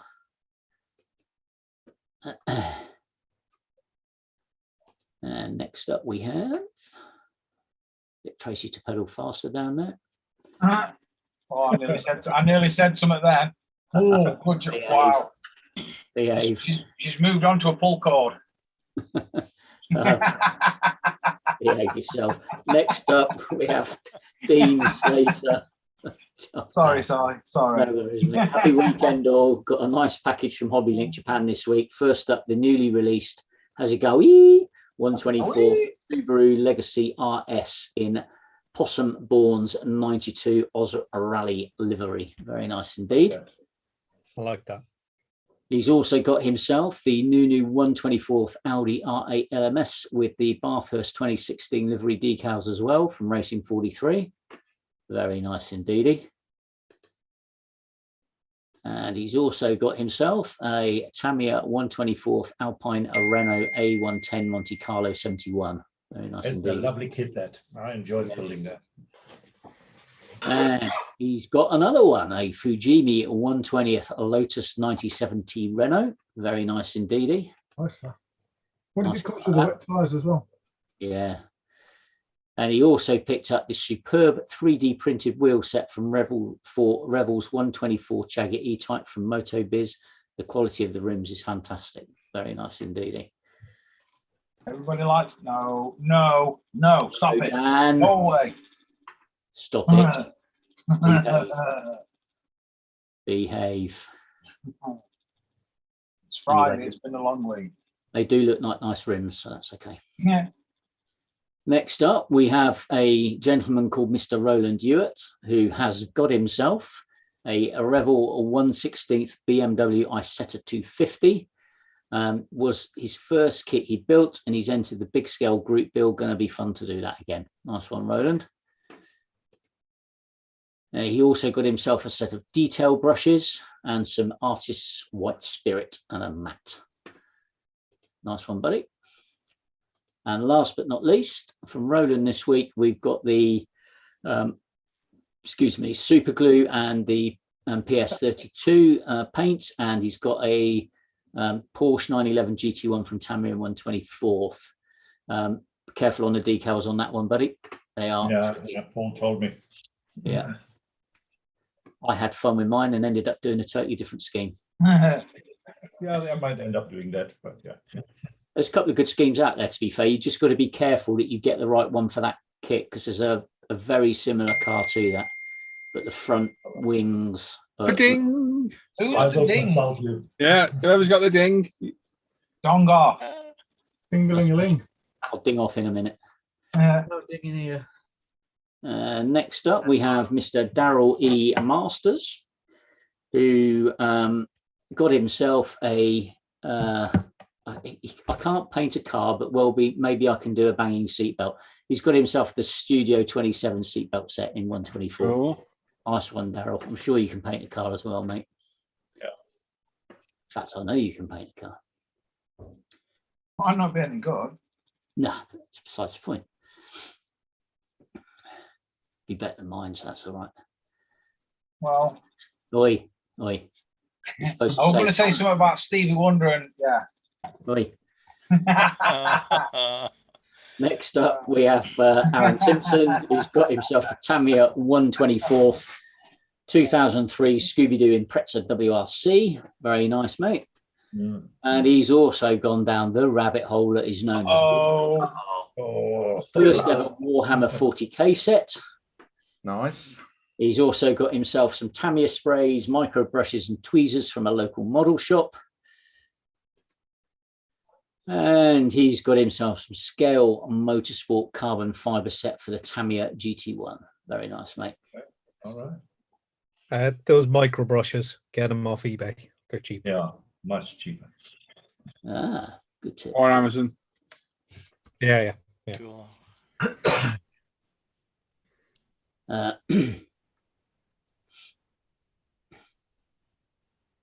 Do the blue oyster. Right, next up we have. Have you noticed? Hang on. Have you noticed our side? He always comes back to the blue oyster, doesn't he? Oh, I know. Always, One of my favourite films. Police Academy's classic. Anyway, moving on. Mr. Adam Smith. So it's been a while since he's had anything to post on here, but here are two kits he recently acquired. First is the 24th scale Mustang Shelby GT from Revel, and which he will be using for a certain trans kit from USCP, the one he's not allowed to call something nor. Mate. And the second is a 25th scale AMT 68 Shelby Mustang GT 500. He's always thanks for looking and have a great Friday. You too, Adam. Is not used. You can't call them stock cubes. You can't use the. I know. Oh, okay. I'll shut up. It Was that the AMT Mustang that you got, Paul? Ah. That was a quick joke, Dan. Next up, we have Mr. Ben Davisio. Happy weekend all. He's been very busy buying the last few weeks, and with his 21st birthday this week, so he won't remember anything beyond 2000. It's been a bumper week. First photo is all the kits from the Southwest Model Show at Bovington. All he will say is he got them all for under 250 quid. I think I've got pants older than Ben. I'm not going to go through all these. Al, are there any standout ones there that we should be calling out because you're the plane expert? Not really. The Trident is unusual. Top left there. That's unusual. Hang on, when that fork that Poseidon had? Yeah, and it was a heliplane. It was a very successful British heliplane as well. So, I mean, a 124 Stuka must be absolutely massive. Yeah. Is that a decent kit then? No, not the best. if it says FX in the corner, no. Yeah, but they do make some gems, don't they? I think in the 24th, the Mustang and the 109 is, I think that's regarded as some of the best. I think. Their new Hellcat's good, isn't it? Meant to be. Thank you, chaps. Ben also got two Tamiya classics. So when you're going to sell those, just make sure Paul Allen and I get first dibs, Ben. The Ferrari 112 312T and the Ferrari 641/2. Very nice indeed. Squeeze me. They're getting quite expensive now, those. And finally, some he's been waiting for a while. Good week, methinks. A de Havilland Chipmunk, Honda RA272, a Spitfire Mark 9C, and an Avro Shackleton AEW2. Nice one, Ben. Controversially, I've been thinking if I was going to build a car next year, it would either be that one that you've just shown, the Honda. Yeah, the Honda, or that Alpine Renault. Yeah, they're both nice kits. It would be one of the Hondas in the stash to build. Yeah. They're both good. Next up, we have Mr. Ian Douthwaite, a few bits for his current truck project, and Emic crane in 1/25th. A little toy, but a repaint and some hose and piping detail will improve it. Detailing bits. Dan. Sorry, my 12-year-old brain kicked in again. Sorry. Oh dear. In different area codes, anyway. Oh god. I just don't think I want to finish this because the next bit's going to get worse. Knowing Dan, right? Dear. You've got some detailing bits and a few packs of Willow hamster chews from the pet shop to use load. Exactly, and finally the P ratchet strap set to secure the load. Good idea. That's quite a good idea, to be fair. Yeah. And really has gone back to the 80s now, I tell you. Yeah. I've just Schoolboy got humour. pop socks and rah-rah skirts in here then for weird reasons. I don't know why. So Gary Pashley reckons the Airfix 24th Mustang is a poor kit, and the best of the bunch is the Hurricane and the FW190. There you go. Right, next up, we have Mr. Hugh Gordon. He's got another delivery from UMP this week. He's got a stock up of extra thin, some gloss coat, and a £10 lucky dip, which contain a bag full of goodies, sanders, wash, paint, and a thinning chart. Great service as usual from umpretail.com. And there's a good video on the channel now about the sanders and how to use them, so worth having a look, guys. Yeah. He also got himself some EMA Plasti Weld and some MIG brushes for general use. Nice one, Hugh. Oh, man. Careful with them brushes. The bristles will fall out. Yeah. I'll stab you in the back as well. Oh, Sorry, did that come out? Sorry. Stop it. 12-year-old me. Dan. Say it how you see it. Oh, that's a good catchphrase, that.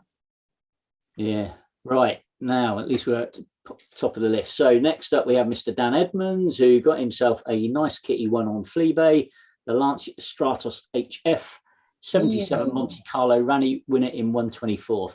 Lovely one. Nice car, that. Lovely scheme. Cracking car. I'll tell you. He also got some next up, this isn't Dan Edmunds, is Dave Hardy. He got himself some Edward resin wheel and cannon upgrades for the Airfix 1/24th Hawker Typhoon. Very nice indeedy. Just hope we got a fuselage and some wing updates. Yeah. Hang on, nearly missed these as well. Sorry, Dave. He got a new lamp for his workspace. Very nice indeed. A nice looking lamp. Yeah. And I love lamp. Yeah. He got himself an F148 de Havilland Sea Vixen FAW2 from his local hobby shop. Oh, I believe that's a good kit as well. Yeah. For a red box. Yeah. Makes me eye twitch when I see them red boxes. And you know when you say that's a good kit and it's a red box with the round circle in the corner. God. Yeah. My eyes twitch. No. Not that eye. That eye. Given Stuart's previous comment in the chat, let's see if we where he's gone wrong this week. He meant to add these last week, but missed the deadline due to work commitments. So here we have first off, so he's got himself a 1/72 McDonnell Douglas Phantom FG1, a Blackburn Buccaneer S2C, and another Buccaneer S2C, all from Airfix. Very nice, Stuart. Si, do you know where your Buccaneers are? Buccaneer. That's a crap joke, but it always gathers a titter.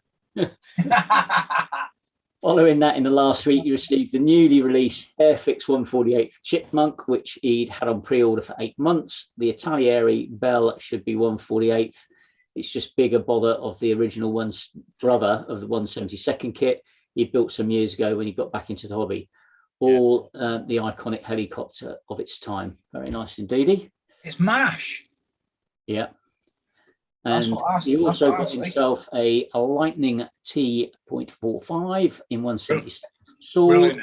Brilliant aircraft. Brilliant. It is. And a Douglas Dakota Mark III in 172nd from Airfix. Have a great weekend on the bench, guys. Same to you too, sir. Nice call there, Stuart. Well done. I wonder if Stu's got his setup back up and running yet, or if he's just buying it, to fill his stash. Not his mustache. Yeah. Next up, we have our very own Mr. Dan Croak, who's got himself some Tamiya paints, some Artist's Blue mask, and some double-sided clear tape. Nice one, Dan. Is that any good, that mask, Dan?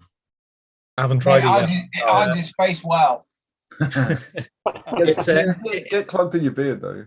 It is a latex one, so it should be. Okay, I'll be interested to see how that goes. Yeah. Well, you're interested to see Dan in latex?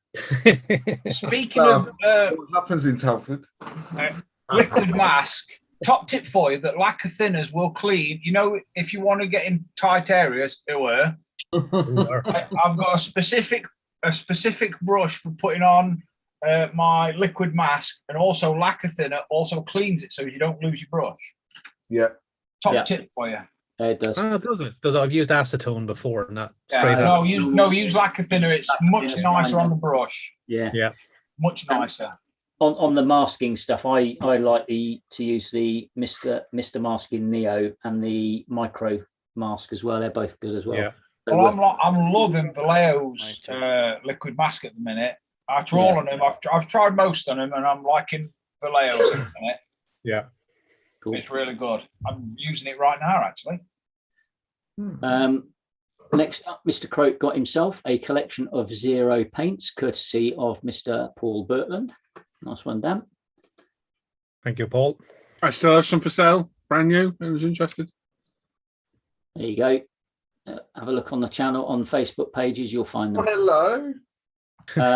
He also, bored whilst waiting for motorbike service and MOT, picked up a Warhammer magazine with a Space Marine and a Necron in the newsagents. Oh, nice.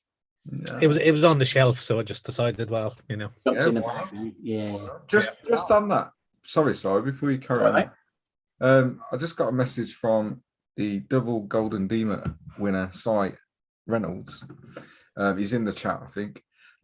He was asking, and Paul will be able to answer this, are Warhammer builds well received on ISM? Because he was reticent to post up his stuff because... Of course it is, yeah. Absolutely. More than welcome, Si, all day long. It's a scout model. It takes a lot of skill to paint them. Hell yeah. It does like he paints them. If you do it like mine, it looks like you've done it with a roller. Well, I didn't want to say that, but yeah. Yeah, well. You do get a good finish at that emulsion. Yeah. One coat. Hang on. Do you dip it and shake it off? Luke, then I played some Space Marines. Luke's getting. Hang on. And did you Odin with some multipliers? Oh God, that particular video scared me. I don't know. Next up, Robert Hayes is all stocked up on a few items. First up, some detail sets from Nunu and Tamiya for various car schemes and kits. Very nice indeed. Naughty Nunu. He also got himself some Mr. Colour paints and primer. And he also got some Mr. Colour UV Cut GX clear coat. Very nice indeed, Robert. Well done, mate. Is that the clear cut you used, Alan, and you couldn't get stuff to stick to it? Yeah, probably. Yes.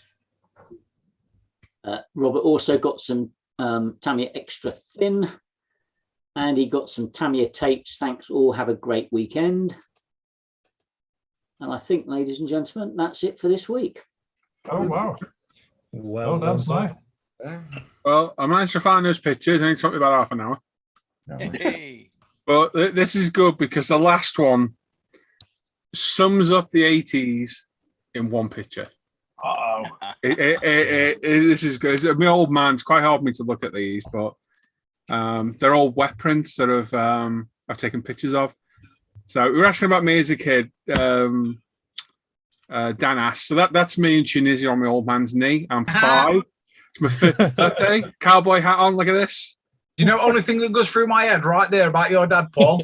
It's the dad shoes that do it for me. No, it's calm down. Oh, it gets worse. Oh, no.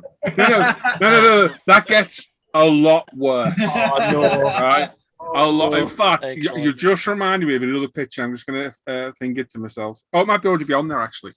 So that's me in Tunisia, age 5. My mum and dad were divorced by 6. That's the only holiday I went. I can remember that holiday. Me and Hannah were talking about that today because I watched a Harry's Garage video. Garage video. He took a Testarossa through Tunisia and Morocco.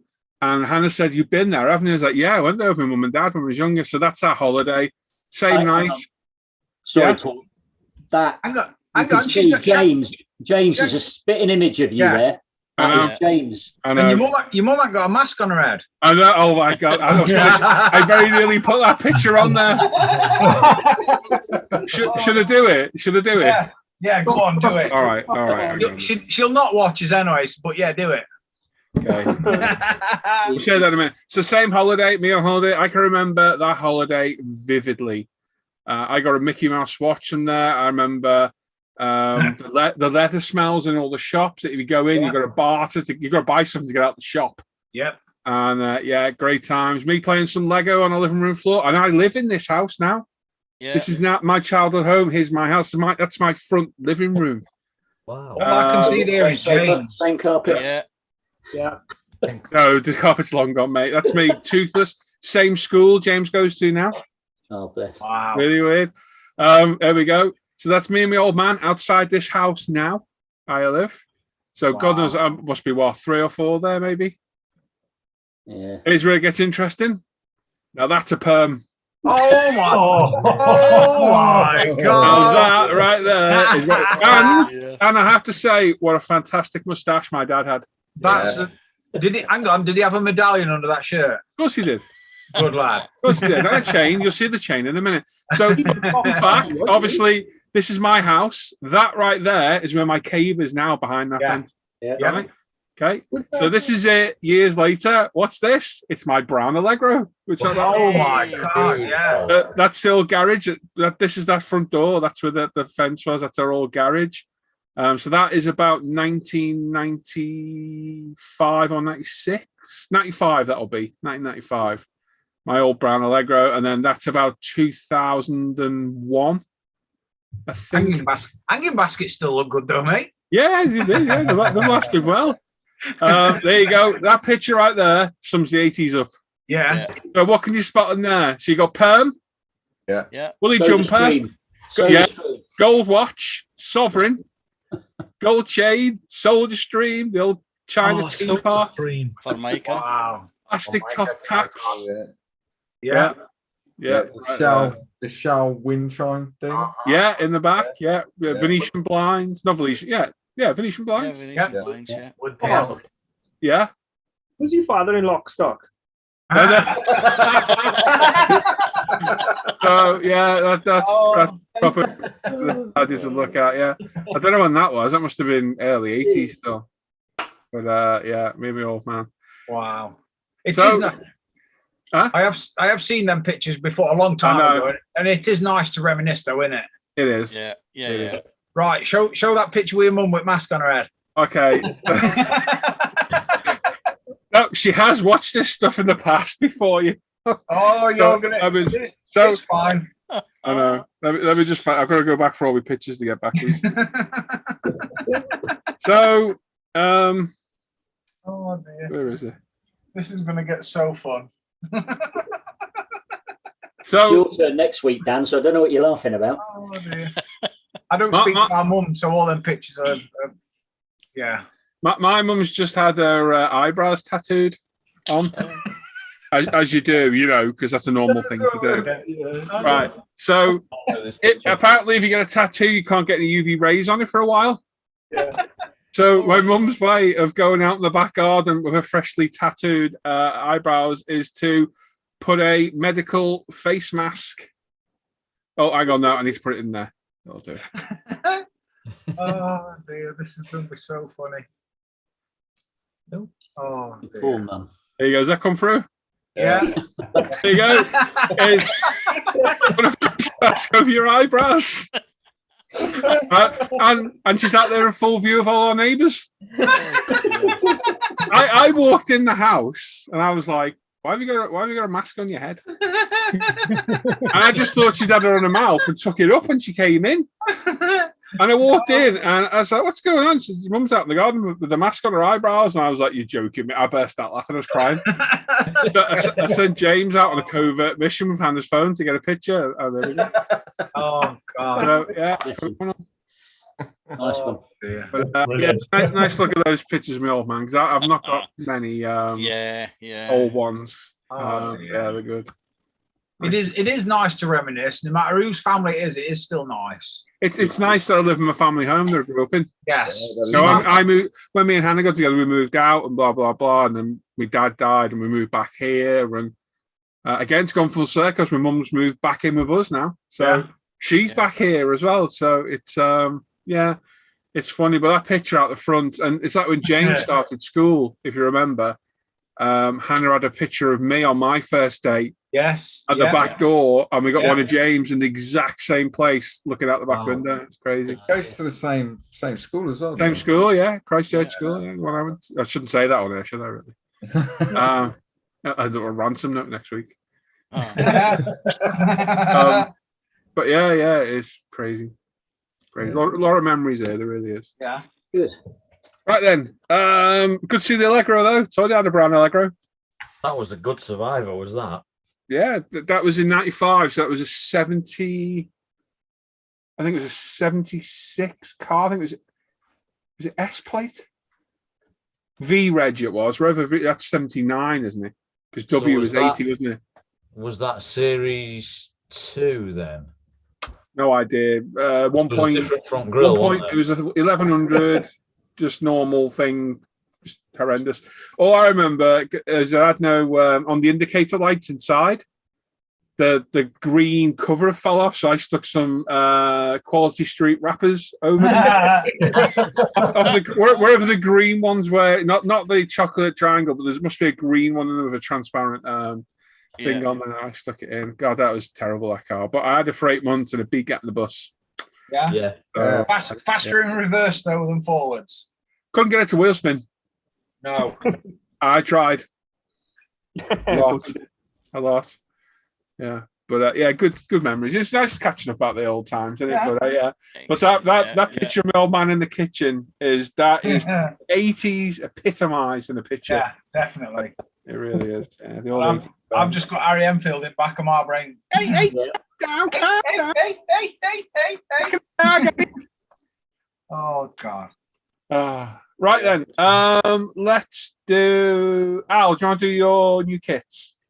New kits. Ooh. Okay. The block. Need to go there. Or should we catch up on the chat? There's a lot of it, isn't there? We can skip. No, I told him to wait until Sunday, so any TV, movie, memorabilia stuff from the 80s, they can wait. I'm saying hello for anything that's not. So Stuart Scale Model says he just received the Airfix Trident tonight, and he's sorry to say the color of the BEA red insignia is wrong. Yeah. Too dark. So we'll be sourcing aftermarket for that. Gary Ride the Wind says he's a bit right home. We'll try and catch the last part of the show. Have I mentioned I've been knighted this week? Alan can tell you all about it while he rides home. Doing what? Knighted? Is that a comment off a really good model? And he's over the moon. The Gilmon Dragon commented on his Eleanor build. Yes. That's Eleanor GT5. You'll see it next week. But yes, it's a well-deserved comment from Mr. Mondragon. Cool. And Mr. Ride the Wind is over the moon. He's tickling himself in spots that shouldn't be tickled. Yeah, he messaged me. He landed. Yeah. I think he must have messaged everybody, because I got a message like it must have been 1 o'clock or something in the morning. Then Stuart Scale Model says at the moment Danny's just filling up his stash for when he does eventually get set up at some point in the future. Oh, good lad. Oh, cool.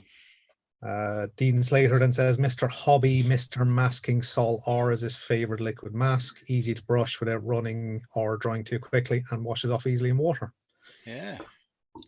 And then the rest of it is asking where did Paul's dimples go? Oh, they're still there. Just hidden in fat.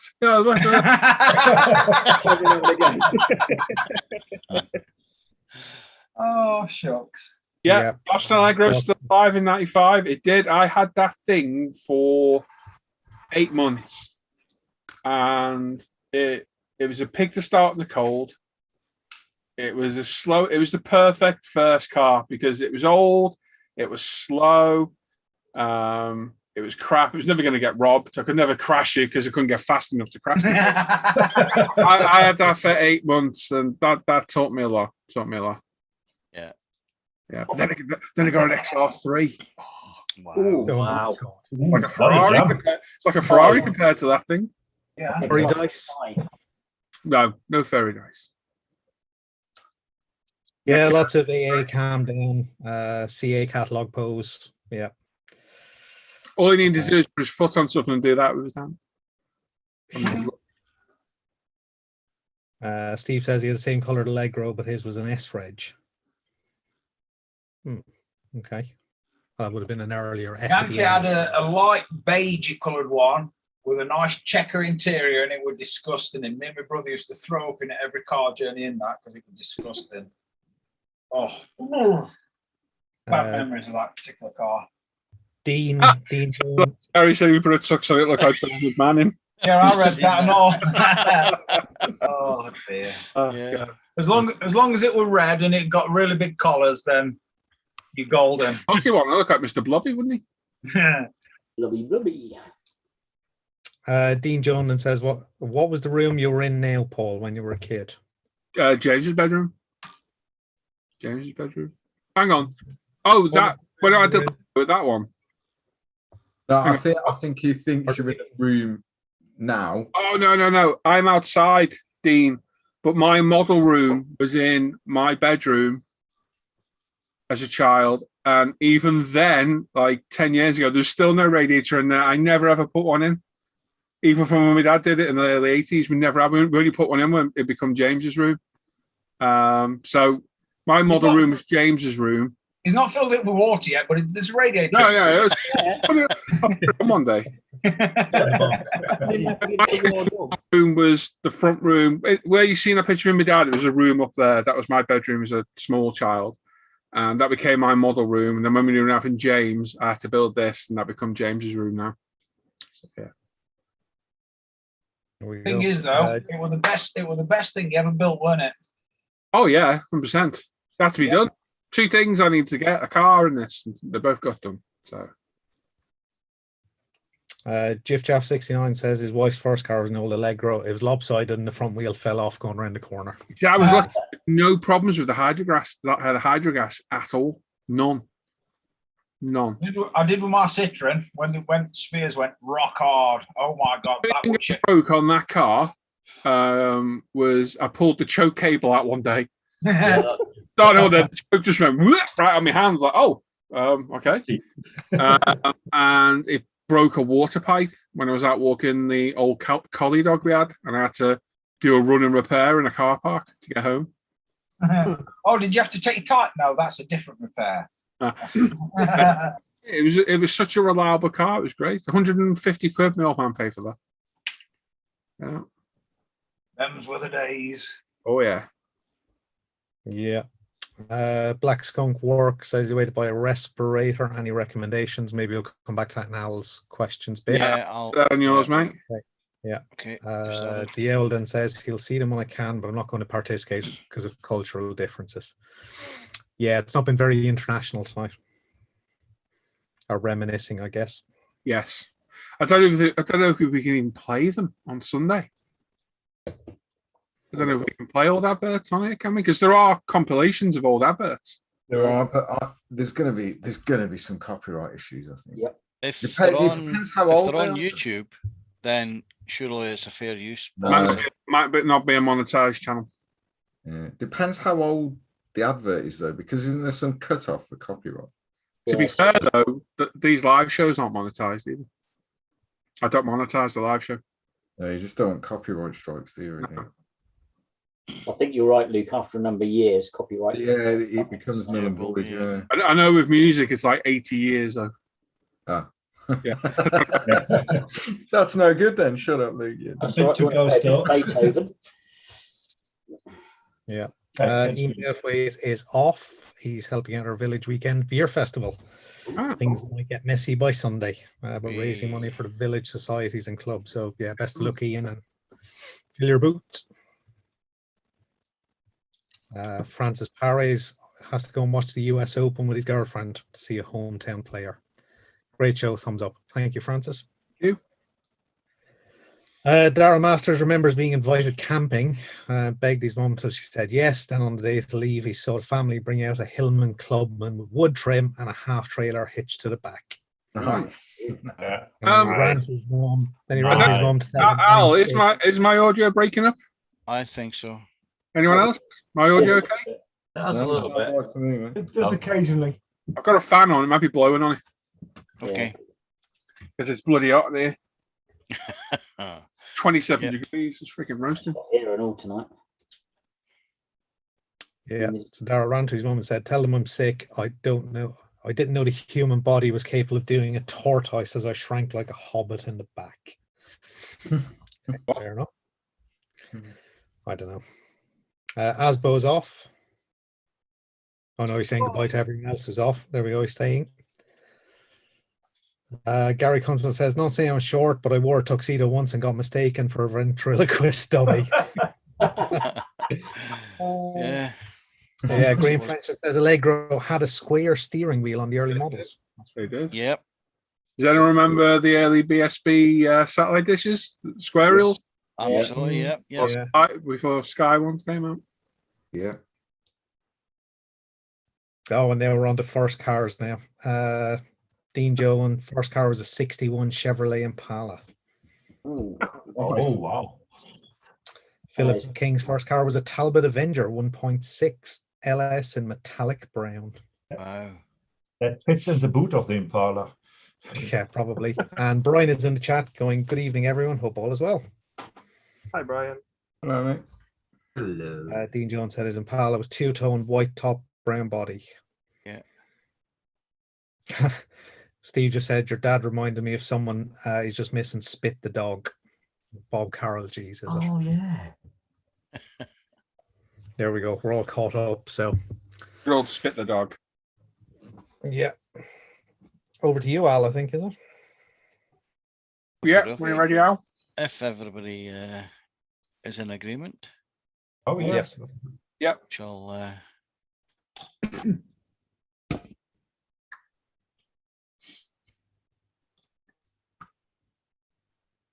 Is my audio better now? Yeah.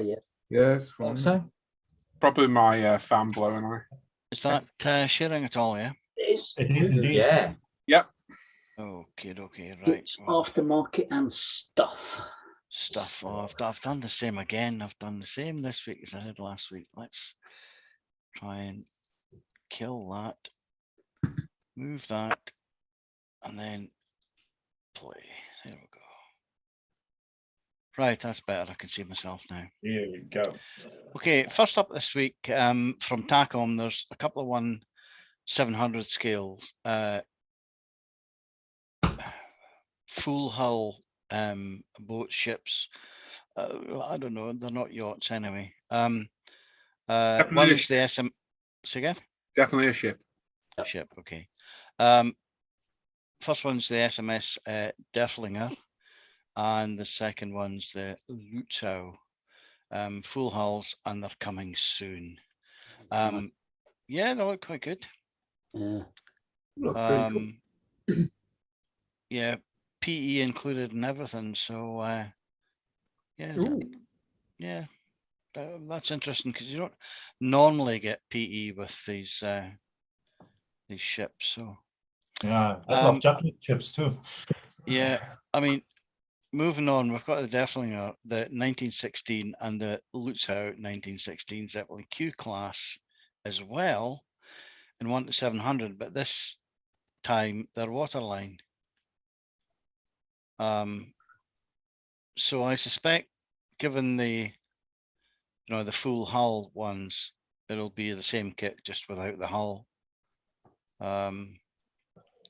But of course, in this case, you've got both of them in the one kit, plus the Zeppelin. That's going to be pricey, isn't it? Yeah, there was no pricing I could find, but yeah, that was yeah, interesting one. And I think it was Tim of Tim's Kits that reminded me on that one. I can't remember if we had the flak tower a few weeks ago or not, but I think this may be a different one. It's from TACOM, 1/350 scale, flak tower, Berliner Zoo. It's the G tower. Yeah, not a lot to say about this. Designed by Snowman Models in conjunction with TACOM. So Even head in of- 1/350, this must be huge. yeah, I wonder if it's anything to do with well, no, yeah, all the ships are different scales, aren't they? Yeah. Okay, then we're off on to metallic details here. It's got a 148 H64 Apache stabilizer, whatever this is. It's for the late type. It's available from HobbyLink Japan at 1073. Now, I think that's quite expensive for a bit of resin. Just one bit of resin, but it is 148 scale. But you're paying shipping as well. And yeah, but shipping on top of that, €12.51, $14.85. I couldn't find in looking for this what actual kit it was attached to. Pretty universal, mate, I reckon. So yeah, I guess it must be. Would the late types be the Ds, the longbows? Yeah. Yeah, absolutely. That's the latest, isn't it? Yeah. So you've got Raval, Hasegawa, who else makes them? But that's going to be quite a universal. Yeah, you could probably use that with all manufacturers, I would have thought. Yeah.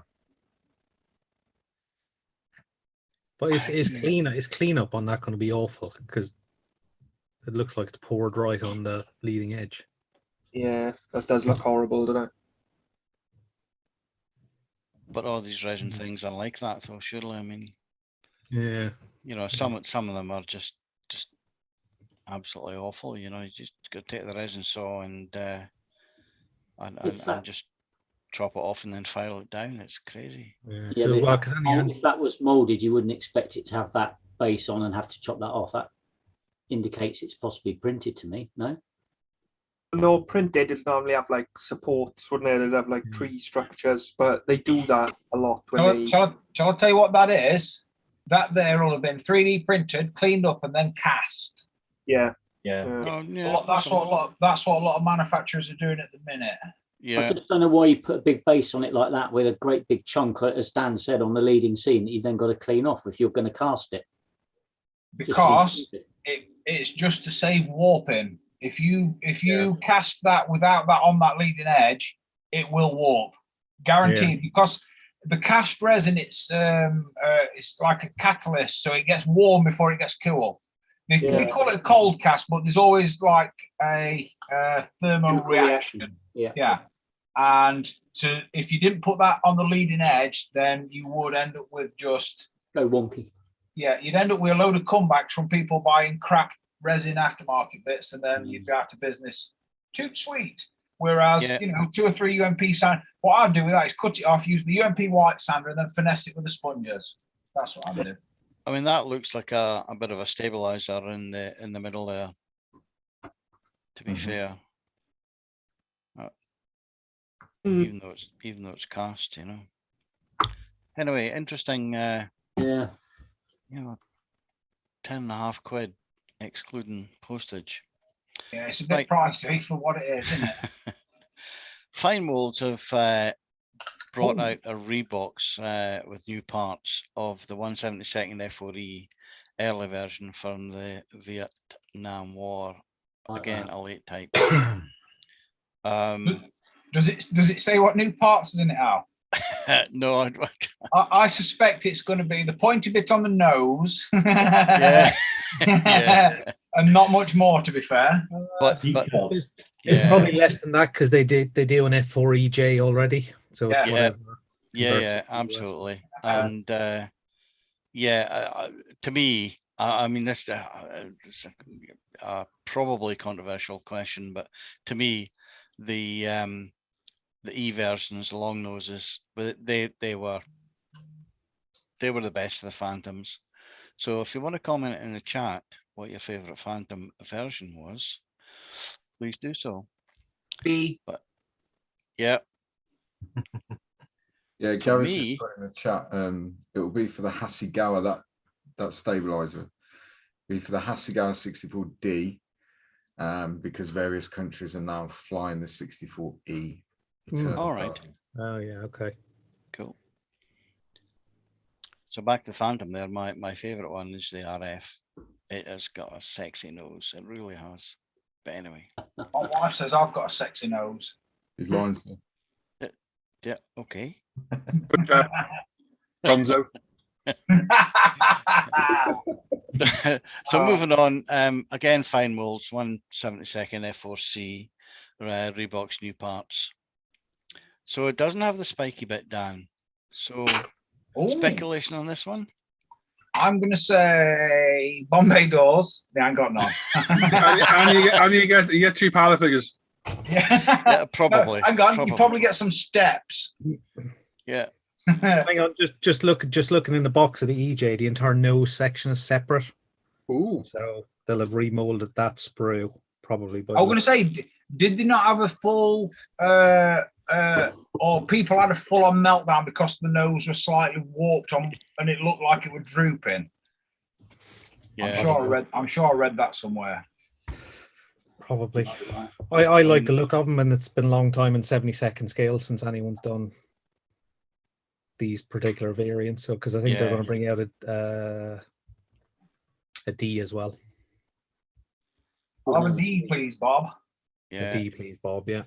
Again, this is a first edition bonus with a couple of pilots or pilot nav, or Rio or whatever you want to call them. Available Plaza Japan, 21.27, 24.84 euros, and $29.37. Okay, we have another flat tower from just for info. I paid 35 in a hobby shop in the UK for one of those for the EJ model. So that's how much they'll be over here probably. They'll be 35 quid. Yeah, so you take the gamble from from the Far East with import duty and postage and all that sort of stuff. So another one from Tacom's a 350th scale flak tower, which Roland will pronounce. Heiligengeistfeld. And they spelled Felds wrong. It should be a D at the end. I'm disgusted. He's going to write a strongly worded letter to his local. Oh, yes, exactly. I think you'll find that's probably I'll spelt that wrong. Yeah, I've misspelled something, so shoot me, okay? No, don't say it's that. you. Oh, sorry. I thought it was The box looks right to me. Very it doesn't matter. Anyway, yeah, it's a G tower, okay? I mean, it's nothing to do with the zoo, so it's there and it's in. Yeah, it's a future. It's a black tower near Hamburg. That's where Heiligengeistfeld is. Yeah. So there we go. Again from Tacom, a 77 scale MAZ 537G mid-production T54B. We had this a few weeks ago, I think, or maybe a few weeks ago.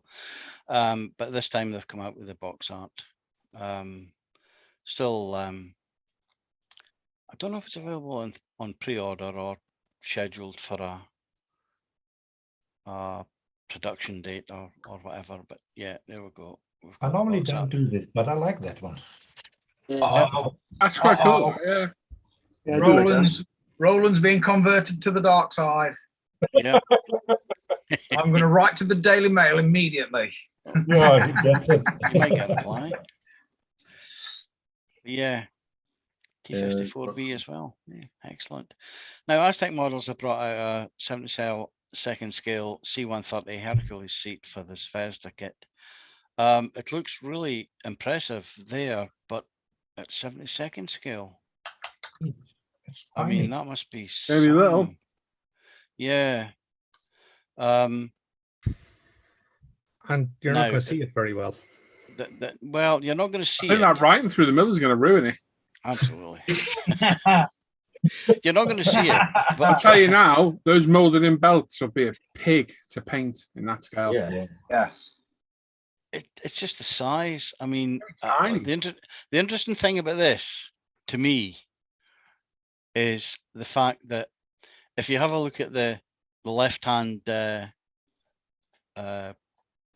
elbow rest or arm rest there, you see how it's gone white behind it. So they've not quite managed the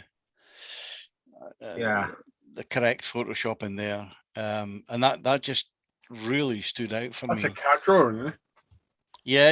It'll be a card drawing, but they've obviously not filled in with the green glow. Sloppy in there. Sloppy. Yeah. So that's like putting a tea instead of a D. I know. How dare they? Putting milk in first or second with the cup Milk of tea. always last. Always. Yeah, It's always, yeah.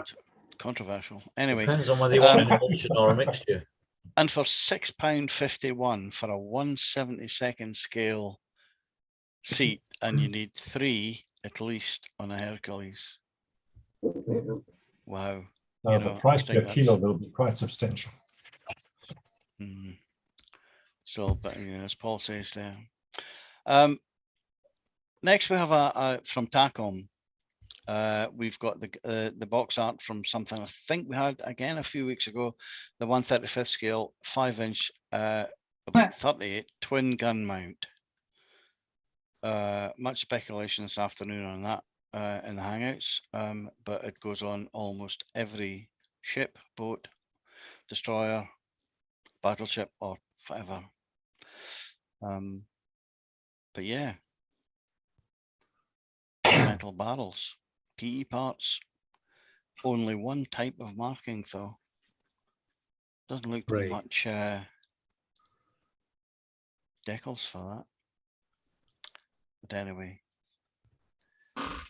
again, 4 Hobby have produced this the box art now for the 1/72 Schnellenboot. It's the S38 1942. It's now available from Hobby Easy for €44.36, €51.72, and $61.43. It was seen apparently at a model show. Can you tell from the bottom picture? Good size, isn't it? It's quite big. Because that is that 1/35 that tank, because that tank looks big there as well. 1/72. That's probably a 1/35 tank, isn't it? Yeah, it looks very big there. That's what she said. Seems to In be fact, quite long. are they showing? Sorry, that tank. Are they showing? If you look to the bottom right, is it the Ryefield New Leopard? Okay. I think they're showing that, so it's going to be 35th. Yeah. Size, isn't it? Yeah. Nice boat, them Schnellboats. Yeah, I like that. I like that. Might. Not about price that either, is it really? Yeah. It's got P. Is it showing P? No, it's not. No. That's quite cool though. Oh, yeah. Like that one. Hmm. So previously, I think we did the 3D rendering of the this Jeep itself from Revel, but it was like open top. So MB Wolf have now got this one. The Tanks Formers have got for the MB Wolf the 1/35 canvas roof accessory for this Revel kit. And it's just the bits on the the side and top available. I couldn't find where, but they actually said it probably from Transformers themselves. 13.72, €16 or $19.01. So yeah, German stuff. Yep. And again, to go with that, they have a 1/35 accessory set. Again from well, I said MB there, but it's Transformers probably at 13.72. I don't know. It seemed a lot to me, look, you do the accessories, but is that expensive for? No, that's about right, mate. To be fair. Okay. If that's a resin, which it looks like resin stowage set or whatever. Yeah. Is that flex arm camo? Yeah. Very cool. It's the new. So you've got the body armor vest at the top, which is the standard German army camouflage, I believe. And then the one at the bottom, where it's hanging on the seat, is their sort of desert, Middle East type camo flexor. And the weapon with the collapsible stock, will that be a G36? No, it's not a G36. The variant of it. No, not 36. Sorry, stupid. Wrong weapon. It's, what do they call them? Not a Galil. No, it's Heckler Koch. It's the standard German army rifle. Someone will know in the chat. Huh? Gary will know. I'm breaking up again. Yep. Seriously. Yeah. That's all right. Yeah, that's about right, Al. That's about the right price. Okay. It's cool, eh? But the interesting thing for me is that the product comes unassembled and unpainted. So whether you cut these off the sprue or generally they come not on a sprue as such, but they'll come in like a bag with like tabs on, where they've been molded or whatever, and you cut the tabs off, clean them up. And all right. Okay. Look really cool, though. Am I making it better? Hello, testing. Yeah, sounds good. Sounds good. Yeah. No, I can't hear you. Okay. Yeah, the thing is, if you're doing a vehicle, particularly if you were doing that Jeep, you know, the canvas size up and stuff, it's details like that that can really make the build. You know, having that stowage in the back with the sides of the canvas. Yeah, absolutely. Yeah. Look in and see all the bits in there. It does make a build. Okay. Now somehow, give me a second. No. Somehow from ABK models, I've lost the text for all this. But the Nakajima A2N3 and 1/48 scale is now available. This is certainly the box art for it, and you've got the color schemes on the right hand side there. 6 camo options, although there's only 5 options on the right. Resin photo etch parts, and the rumor is from ABK Models that they're bringing out a 1/32 Bell P39 Aerocobra, which is good.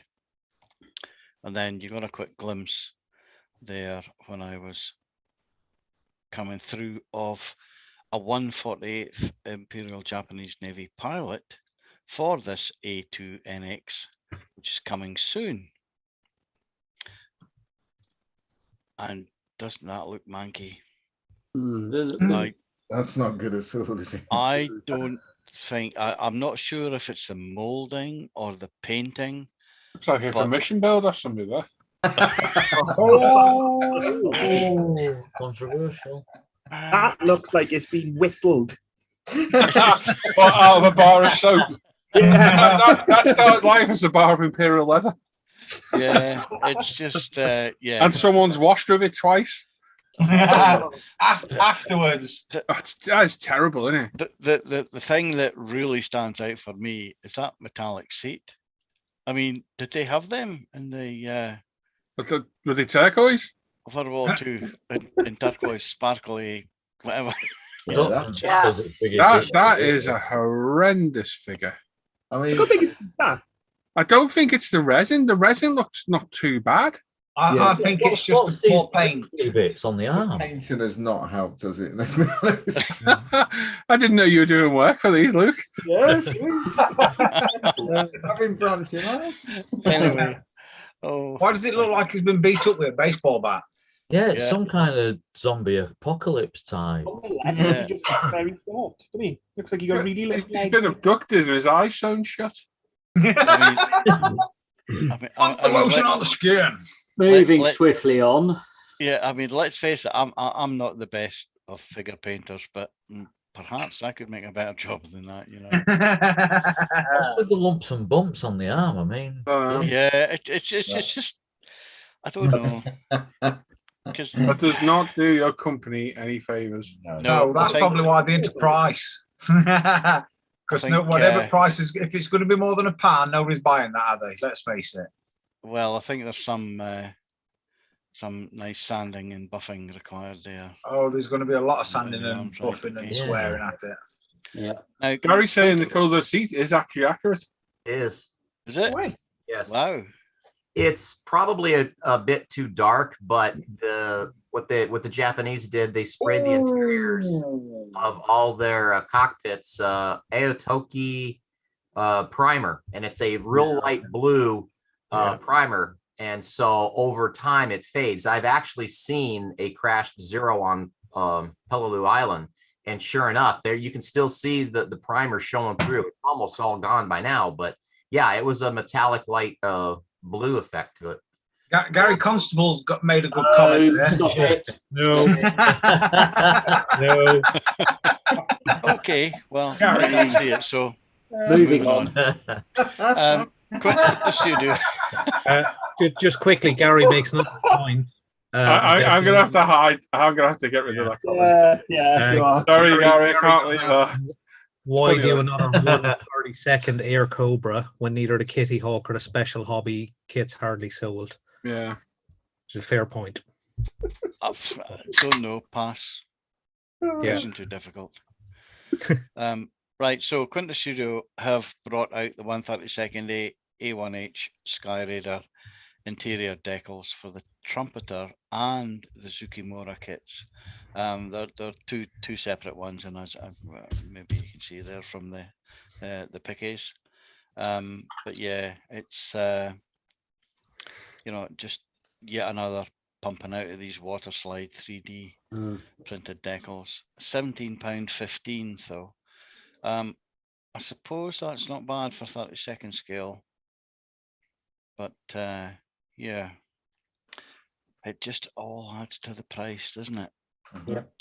Yeah, because it's not a cheap kit to start with. Yeah. No. Now, Castle Hobby have got a couple of resin accessories for the 132nd Tamiya kit, the F-16 kit, sorry, and it's the seamless intake and the wingtip launchers. No prices yet, but a seamless intake is I don't know, maybe Gary will be able to tell us that there's got to be other seamless intakes around, but the join, as far as I can recall, Paul, is just at the mouth there. I think it's I'm trying to think now. Wait, no. So the intake seam runs the full length of the kit part and around the inner lip. So okay. when you put the inner intake together, then you put it inside the fuselage. Now you've got the seam that goes around. It's the separation, isn't it, of the two parts? Right. Yeah, I remember. Okay. But it's not as tricky to do as the 32nd scale Sufa from Academy, because that is a pig to sort that one. Yeah. Don't tell me anyway, it's maybe what you spend your money on now. Ooh, this is what Adam was talking about yesterday. Yep. Alpha Model brought out a 124th Nice. Lamborghini Huracan STO. I know nothing much about this because this is just all the information that's available. It'll be a full resin PE multimedia kit like I reviewed the other week on the McLaren. Yeah, absolutely. At 115.36, I would think so, yeah. That price is from Alpha Models website. Yep. If you buy that from the UK or elsewhere, you're going to put another 40% on top of that easily. It's going to be around £150 mark. Absolutely. They're beautiful kits. I've got a whole range of them now. And they are lovely kits, and that is a very cool looking car. Yep. Very nice. Very nice. Yep. Lovely. Now, there's a couple of books been on the go. Now, I think I seen this last time, but didn't put them in. But Aircraft in Detail have brought out a couple of books in their the series. I think there's 22 of them now. It's the Grumman EA6B Prowler and the Transal C160. Now, I mention this because a certain Mr. Morgan loves the Prowler. He has he's built one in 48 scale, but there's none available in 32nd scale. But he must have about 5 A6s. The trumpeter, the one I'm doing at the moment, the one that's on my desk, bench. So he might want to have a look at that book. For me, the Transal C160, it's been around for as long as I have, literally. And what was it, must have been about 2 weeks ago. The last German ones flying, or one of the few last German ones flying, did a tour of some of the air bases in the UK, and it flew past Lossy. Unfortunately, I've got some photos of it, so that was absolutely cracking. But yeah, a bit special for me. But yeah, a couple of good books there. Now, Silverwings Models have brought out 1/32 re-release for a limited time of these kits that are now were out of production. The Flycatcher, the Hart, the British Bulldog, the Armstrong Whitworth Siskin 3A, the Heinkel HE51, and the 51B2. All fairly unique kits at a great scale that would go with. I think they'd compete with the Wing That Wing stuff, but they're resin, or two of them are anyway. And they're available straight from direct from Silverwings themselves, and they're all £95 each, €110 or $130, but you get 50% off shipping, except you'll have the import duty if you're in the UK or maybe elsewhere. I don't know. Nice subject, though. Yeah, absolutely. I like that Hawk Heart. That's a cool looking one. Yeah. Yeah, I like the Heart. I like the Siskin and the Bulldog. Although Where's the Siskin? Oh yeah, I see it. Yeah, yeah, that's cool. Yeah, it's the middle one. Snake Plissken. Yeah. With the 3Xs of 29 Squadron. And I'll explain that by saying Wednesday. Yeah. One of the in the early days, one of the techies was sent out to paint 29 Squadron on one of the aircraft, and he was told you paint an X, and a 1X. So he went out and painted 3 X's. So 29 Squadron has now got 3 X's. But anyway, I'm sure Gary will contradict me. But anyway, sounds like something Dan would do. Yeah, that could be classed as rude. Dan doesn't understand Roman numerals. No, couldn't give them monkeys. I weren't born then. Yeah, but the squadron's still flying today. Coningsby. Anyway, another book is out on the airframe and miniature series, the MEBF 110. It's available soon, direct from airframe and miniatures, but no pricing there. I've included a few shots of the book internals. It's about 40 quid. They're one of the best reference books you can buy. Yep. They are fantastic books. Absolutely. And it's I quite like that aircraft, to be fair. despite the so do fact I. it's a Revel kit. I don't know if it's a good kit or not, but yeah, I'd be really interested in that. Yeah. But to be fair though, Al, you like most aircraft. Yeah, well, ish, kind of. Oh, Anything really? with anything with 2 wings on it is a bit iffy. But anyway. Anything with 2 wings on it. Right, Fly Alpha around in- Models. They fly around in Alpha- circles if they've only got 1 wing, don't they? Yeah, something like that. Yeah. Alpha Models have brought out 124th Aston Martin Ooh, Vanquish alright. Zagato. It's available Oh. on pre-order for 115.36. You can see all the details there. You know, there's some glass and decals and PE and stuff, and it's in the blue wrapper rather than the red one. Gone Very back to my nice. early teenage years, wet dreams and all that.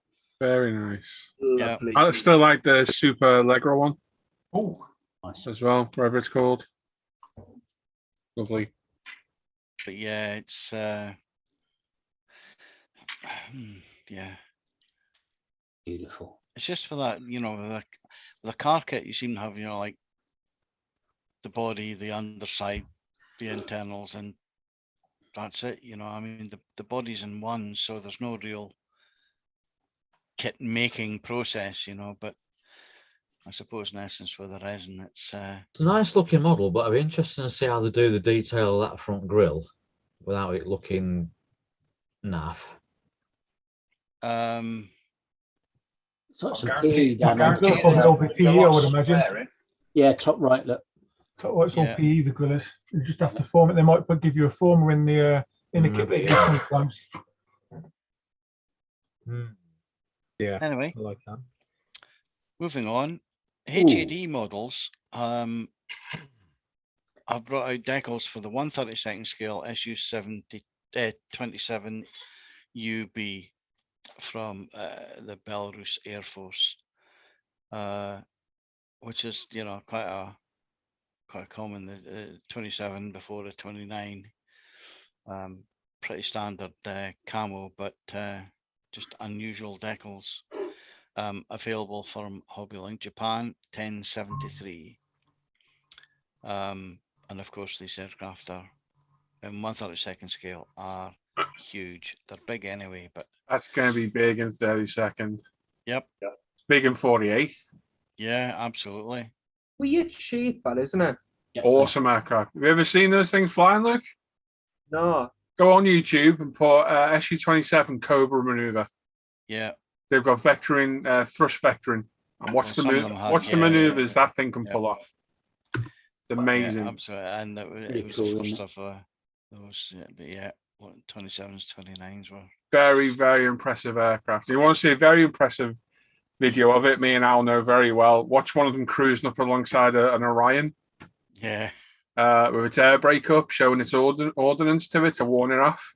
Yeah, absolutely. That's a very cool video as well. Very, very capable aircraft. And yeah, I would like to Big, take one of but those. very, very maneuverable. Yeah, crazy those things.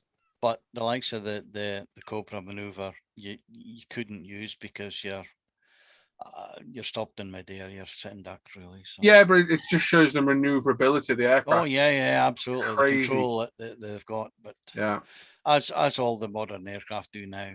I mean, it's all moved on. It's all computer controlled. So. Right, available for pre-order and due at the end of this month from MPC is the 1/16 Dodge Charger. It's the SDP NASCAR 1973 version. 12.25 inches in length. That's what she said. Bad price, that is it really? So that's out now, is it? Okay. That'd be an interesting one to do. It's available for pre-order from Spot Model 4262. That's really cheap. That's a good price. But it's actually due for delivery on the 30th September. Now, whether the delivery is to the distributors or to you, don't know. But yeah, €49.78, 58. MPC any good? Say again, sorry? hit and miss. That's an old kit, I think. Yeah, it's a repop. Well, still not a bad price for such a. Still good for that scale. We Yeah. get in the UK, it'd be a lot dearer probably. Yeah. The original kit came out at 73, so just keep that in mind. But Yeah. Okay. Still huge.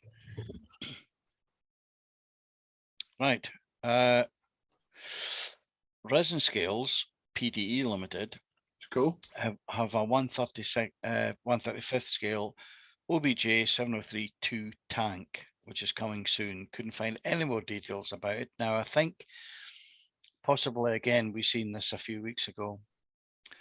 But it's interesting that they when you look at the barrels there, they're like totally different. So that must be different size of shell, possibly.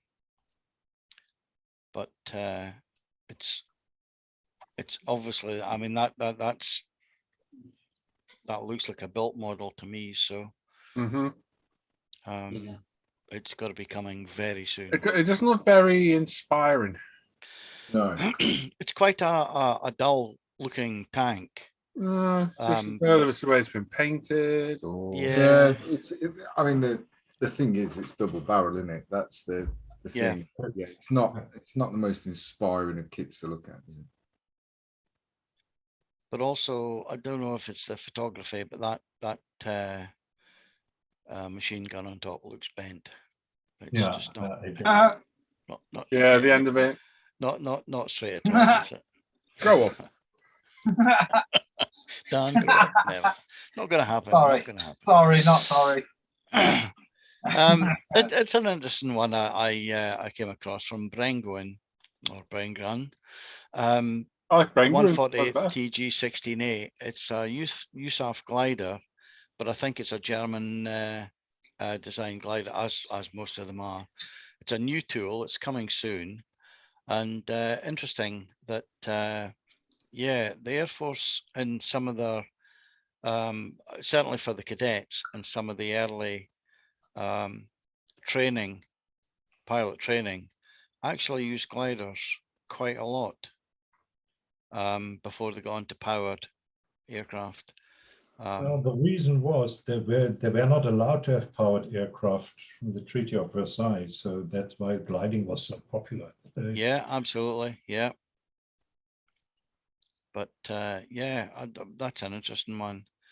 148 scale, because these normally have fairly big wingspans. Yeah, I quite fancy that one actually.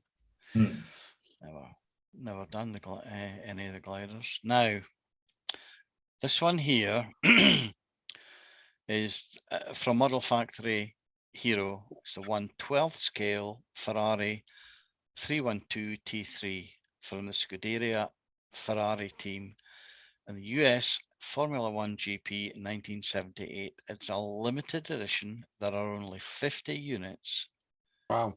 And it's available on demand from Spot Model at a not inconsiderable price of £557 and 52p. Now, I suppose the F1 guys, Nice car. You just know that Jim wants one. Yeah. Oh, Jim's slathering to get that. Yeah, Jim would love it together. It is a beautiful subject, but 557. I'm not sure I'll pay that for it. Well, I don't know. I think Jim would pay $769.89. Yeah, you? Jim would. But he's rich. Yeah. No, Jim got that out of his system. But 50 units. That could be quite popular due to the rarity. However, if they've done 50 units, they could do more at a later date. Yeah. So, just saying. I'm sure they will once they sell all 50. Did they do at that price? Yeah, you're probably right, Dan. Did they do the T and the T2? I can't remember. They do the T2, don't they? Yeah, I think they do. The they do the T2 T4. No, they don't. No. I think they do out. Yeah. Okay. I've got the whole family in 43rd. 112th would be kind of impressive to have the whole family, but no. So they do the 312B, the 312T, and the 312T4 Tammy, don't they? Thinking about it. Yeah, right. So moving on, we've got a 3D rendering, obviously, from Models Vit of the 148th Mirage Iva for Dan, or 4A for everybody else. It's a new tool, and it's 19 years expected. ago. It's expected sometime in 2002.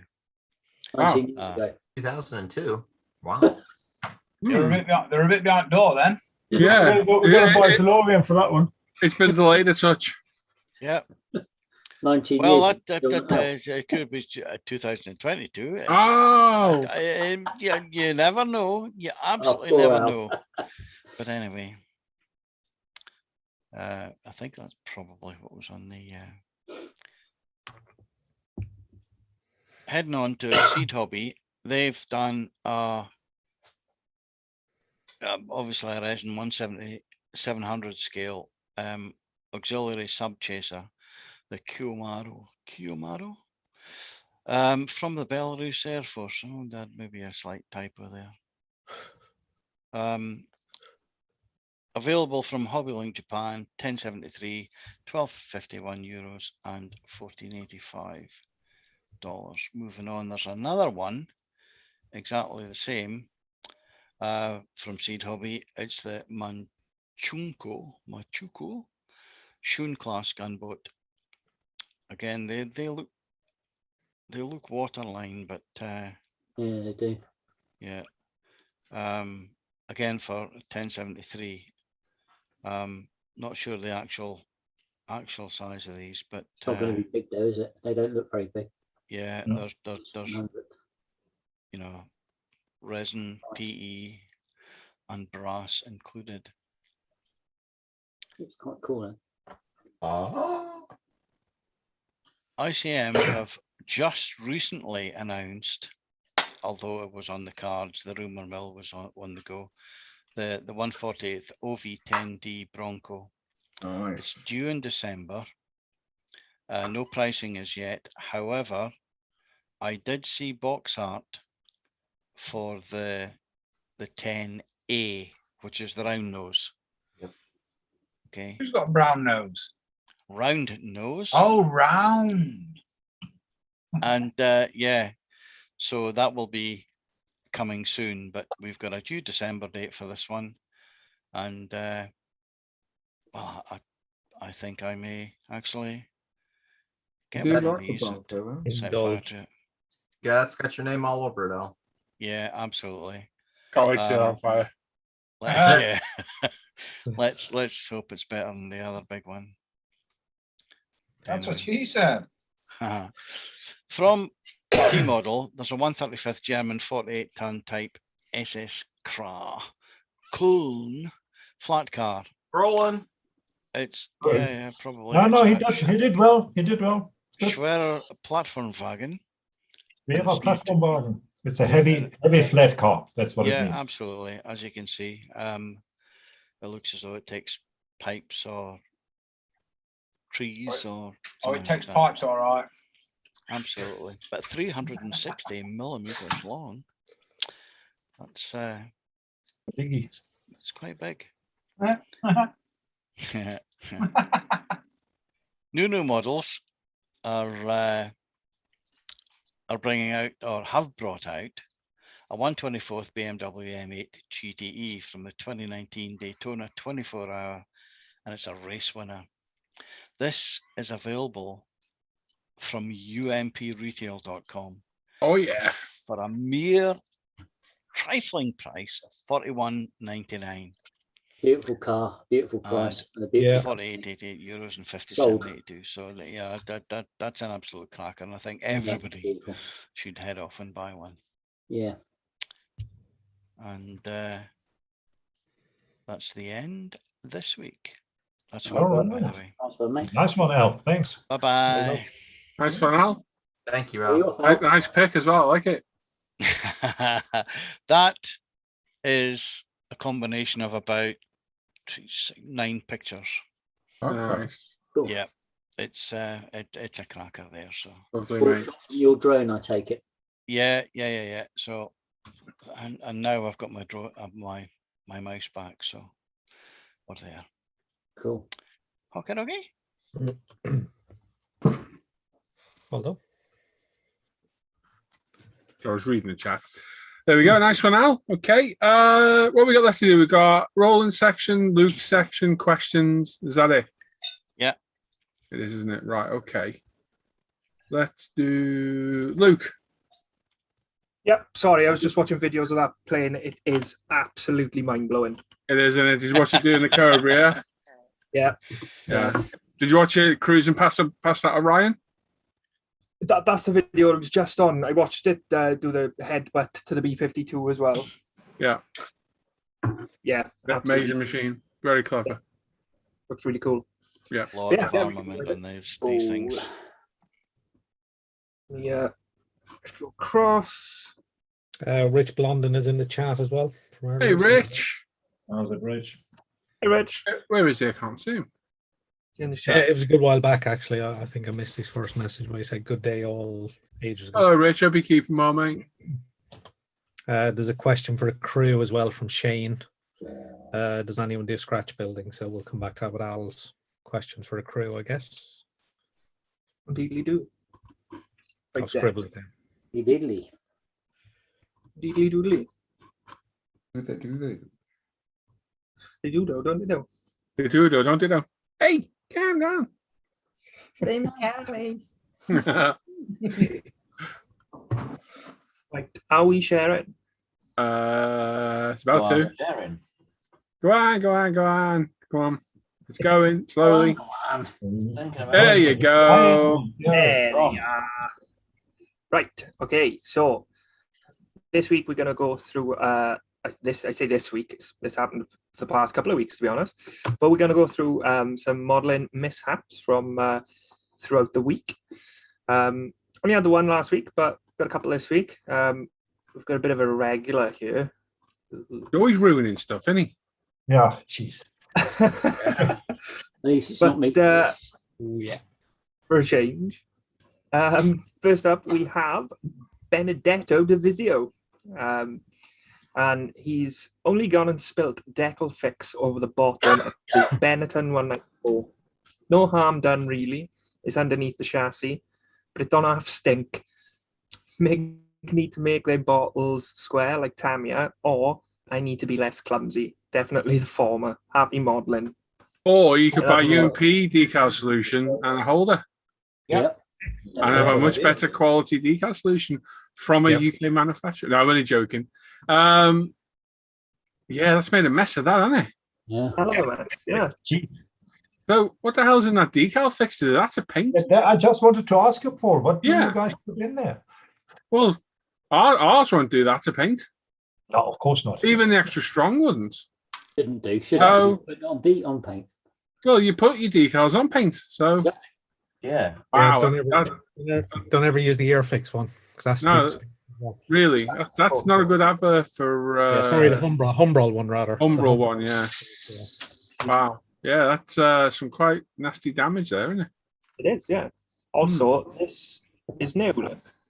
Is that? Zoom in. It's Maybe what? that is the Humbrol one actually. Yeah, it is decal fix. That's the Humbrol one. Yeah. Wow. Yeah, it's a great paint stripper. He said there though, Mig needs to make the bottles square like Tamiya. Oh, must be the MiG one. Yeah, right, okay. Must be the same thing. Not good, that Right. bit. Not Well, good. no, MiG, could have copied it off someone. So. Apparently, yeah. Hit and start again.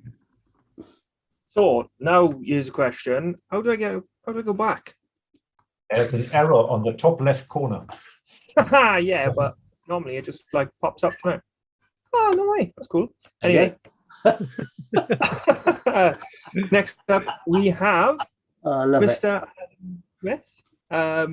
So after about 30 years, he's finally made it back to the bench thanks to the amazing support from the guys at ISM, for which I am eternally grateful for. Welcome, Excellent. Adam. Yeah, it's been nice to see you in the Hangouts as well. Yep. But he started a 25th scale 67 Dodge Coronet. Anyway, as you can see from the photo, the hole at the front of the windshield, which was originally just a molded vent for what I'm presuming is the heater vents for the front windshield. I thought I'd be a smart guy and scribe in between the slits to add some visual flair to the model. Well, after getting about halfway through them, I ended up slipping and completely ruining it. So I had to completely cut the whole vent out and will now have to scratch build the partitions. Thanks for looking. Have a great weekend. You'll sort it, Adam. Yeah.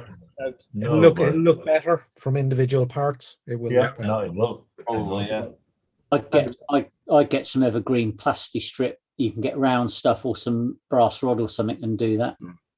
Yeah, some half rounds as well with evergreen. Yeah, get half round, you can get full round. Yeah, that's I think that you'll was sort that. good when it's done actually. Yeah. So here we go again. We have our regular Dan Crow. Note to self: try not to touch decals when there's strong decal solution on them. Slightly skewed. Can be fixed by 1, finding another NGK decal. 2, print his own. Or 3, live with it and take photos from the other side. Third option. Did you go with? I haven't decided yet. Still haven't decided. Like, if you're not clear coated that, Dan, it looks like it's got a clear coat on it. No, it's not. It's not. No, it's nice and shiny. Where? It's the blue is shiny because it's the canted TS10. Okay. Did you mask that and do the white? No, that's the Is that decal. is that a decal at the top? Yeah. Yeah, so that's all one decal actually, from the Suzuki down to the NGK, and the DID is. Oh yeah. Oh wow, that's a biggie. So that's where the solution's really good. The carrier film is almost completely gone, but unfortunately I handled it and managed to melt it a little bit. So yeah, get it in place and hit it. Yeah. No, it was in place. I was just picking it up and moving it around to check for kind of the edges overlapping on the white bit, and obviously just grabbed it, stuck a finger. I'm going to say impatience. User error. Yeah. Oh yeah. Oh, God. It always is, Constantly. Yeah. There's a theme running. There was nothing last week because it was on holiday. So, I'm back and look what happened. But yeah, that's all we got for this week. Nice one, Nick. But yeah, more than last week and very varied. So I think, like I said, Dan's going to be a regular in this section. But even knowing that we see him pretty much every week in this section, when he puts out the finished build, they do look really, really nice. Yep. So thank you. It shows even the biggest mess ups and the ugliest mistakes can turn into a nice model. So there's hope for you yet, Jim. We just know that all Dan does is photograph them from the opposite side that he's screwed up. Yeah, he's just revealing the secrets. Hey, what do you do that, Si? Yeah, exactly. But he comes from the chunk school of photography. It does help. But that bike's a video build, so there's no way of getting away with it. Can I just say for the record that I found that picture yesterday of Chunk Norris, and it's probably the funniest picture I've ever seen in my life. I'm just going to say that. I found it hilarious. Nobody else seemed to. I laughed my arse off at it. I think it was brilliant.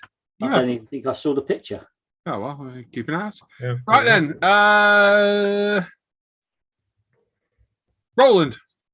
Yes. What should we do next? I can go further here. Let's okay. 5. That should not hold us up too long. Okay.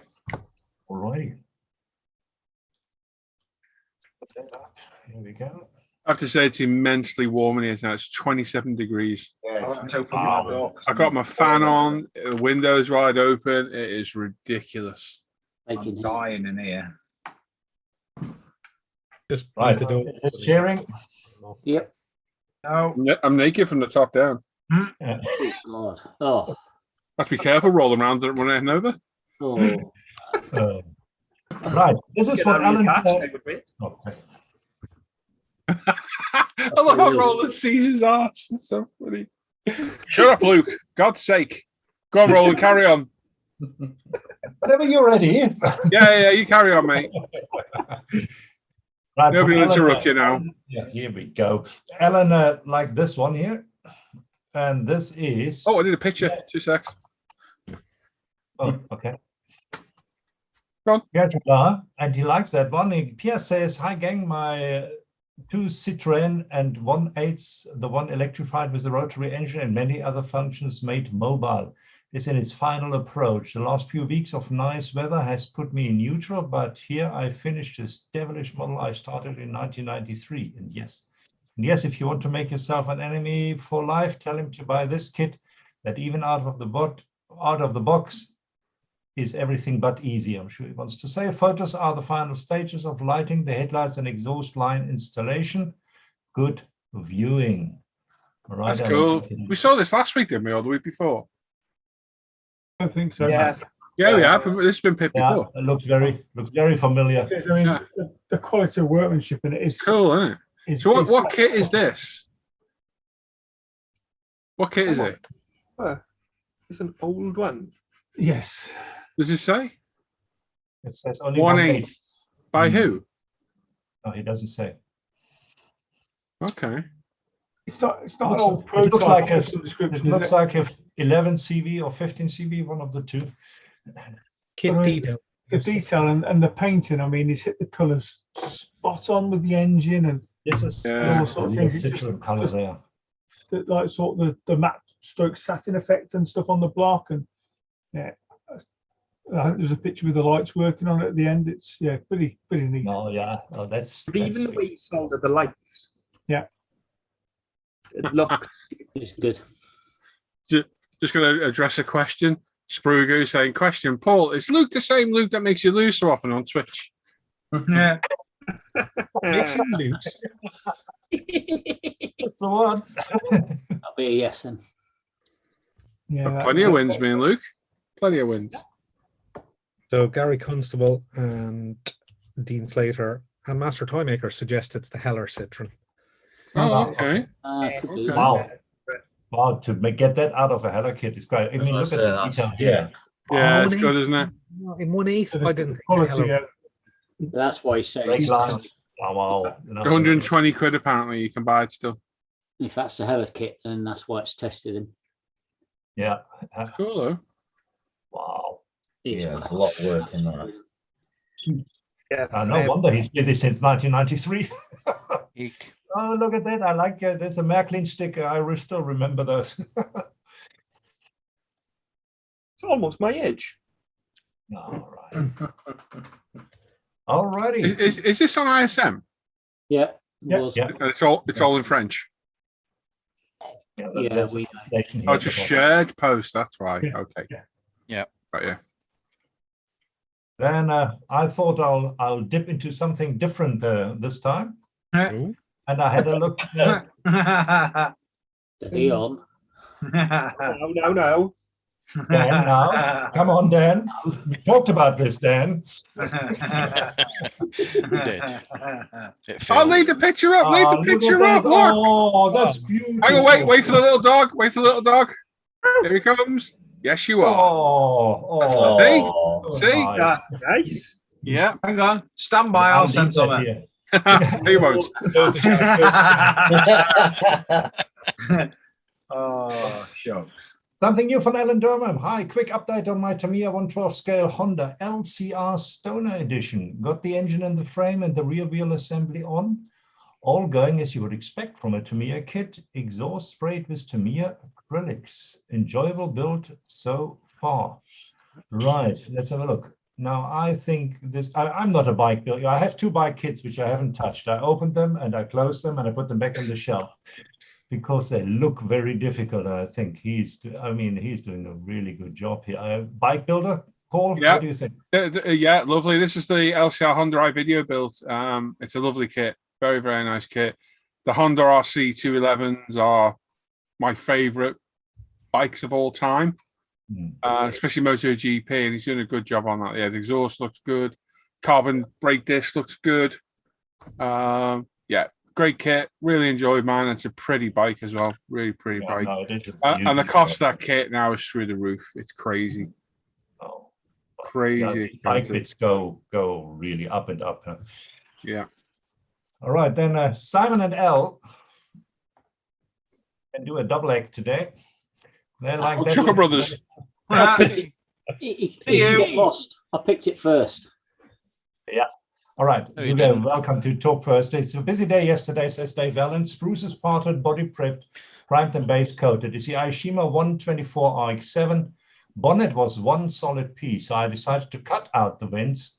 Looks better in my opinion. Right. Well, Simon, it's yours. That's exactly why I picked it, because it's just such a small change has made it look so much better. If the plastic had been left in there, it looked hideous. And I think he's done a cracking job on doing that. And that's what's, unfortunately in Luke's section, we saw the guy that had messed up the vents on the bonnet at the top. But, it's worth having a go at and doing these things, because you can usually recover them. It's usually not too difficult. But for me, it was just the fact it's a small detail made a big difference to the look of the car. And you did a good job of it too. Yeah, exactly. Yeah. Oh, that's very nice. That's good. Now, the same reason you liked it? For me, I It's think blue. it's blue. It's very close to grey. No, for me, I think the quality, the job he's done of cutting out that vents is just phenomenal, because that's to me it's just stunning work. Just stunning. Yeah, to get the edges straight and clean. It's just everything about that is just Sometimes they look a little fuzzy, but like that looks like it was molded like that. Fuzzy mold. Okay. No, I'm just chuckling at the picture that I've just my eyes have just seen. Yeah. Oh no. Oh yeah. It's only Warwick. I know. But yeah, it's I mean, you can't see any difference between the cutout for the headlights and the cutout of those vents. It just looks like it's done a good job. I agree. Yeah. Right. Now, Dan this week had a closer look at this one, and it is from Douglas Weir. It is a 148 Tamiya de Havilland Mosquito FB Mark 6. In this installment, I've completed the cockpit bomb bay assembly, built up.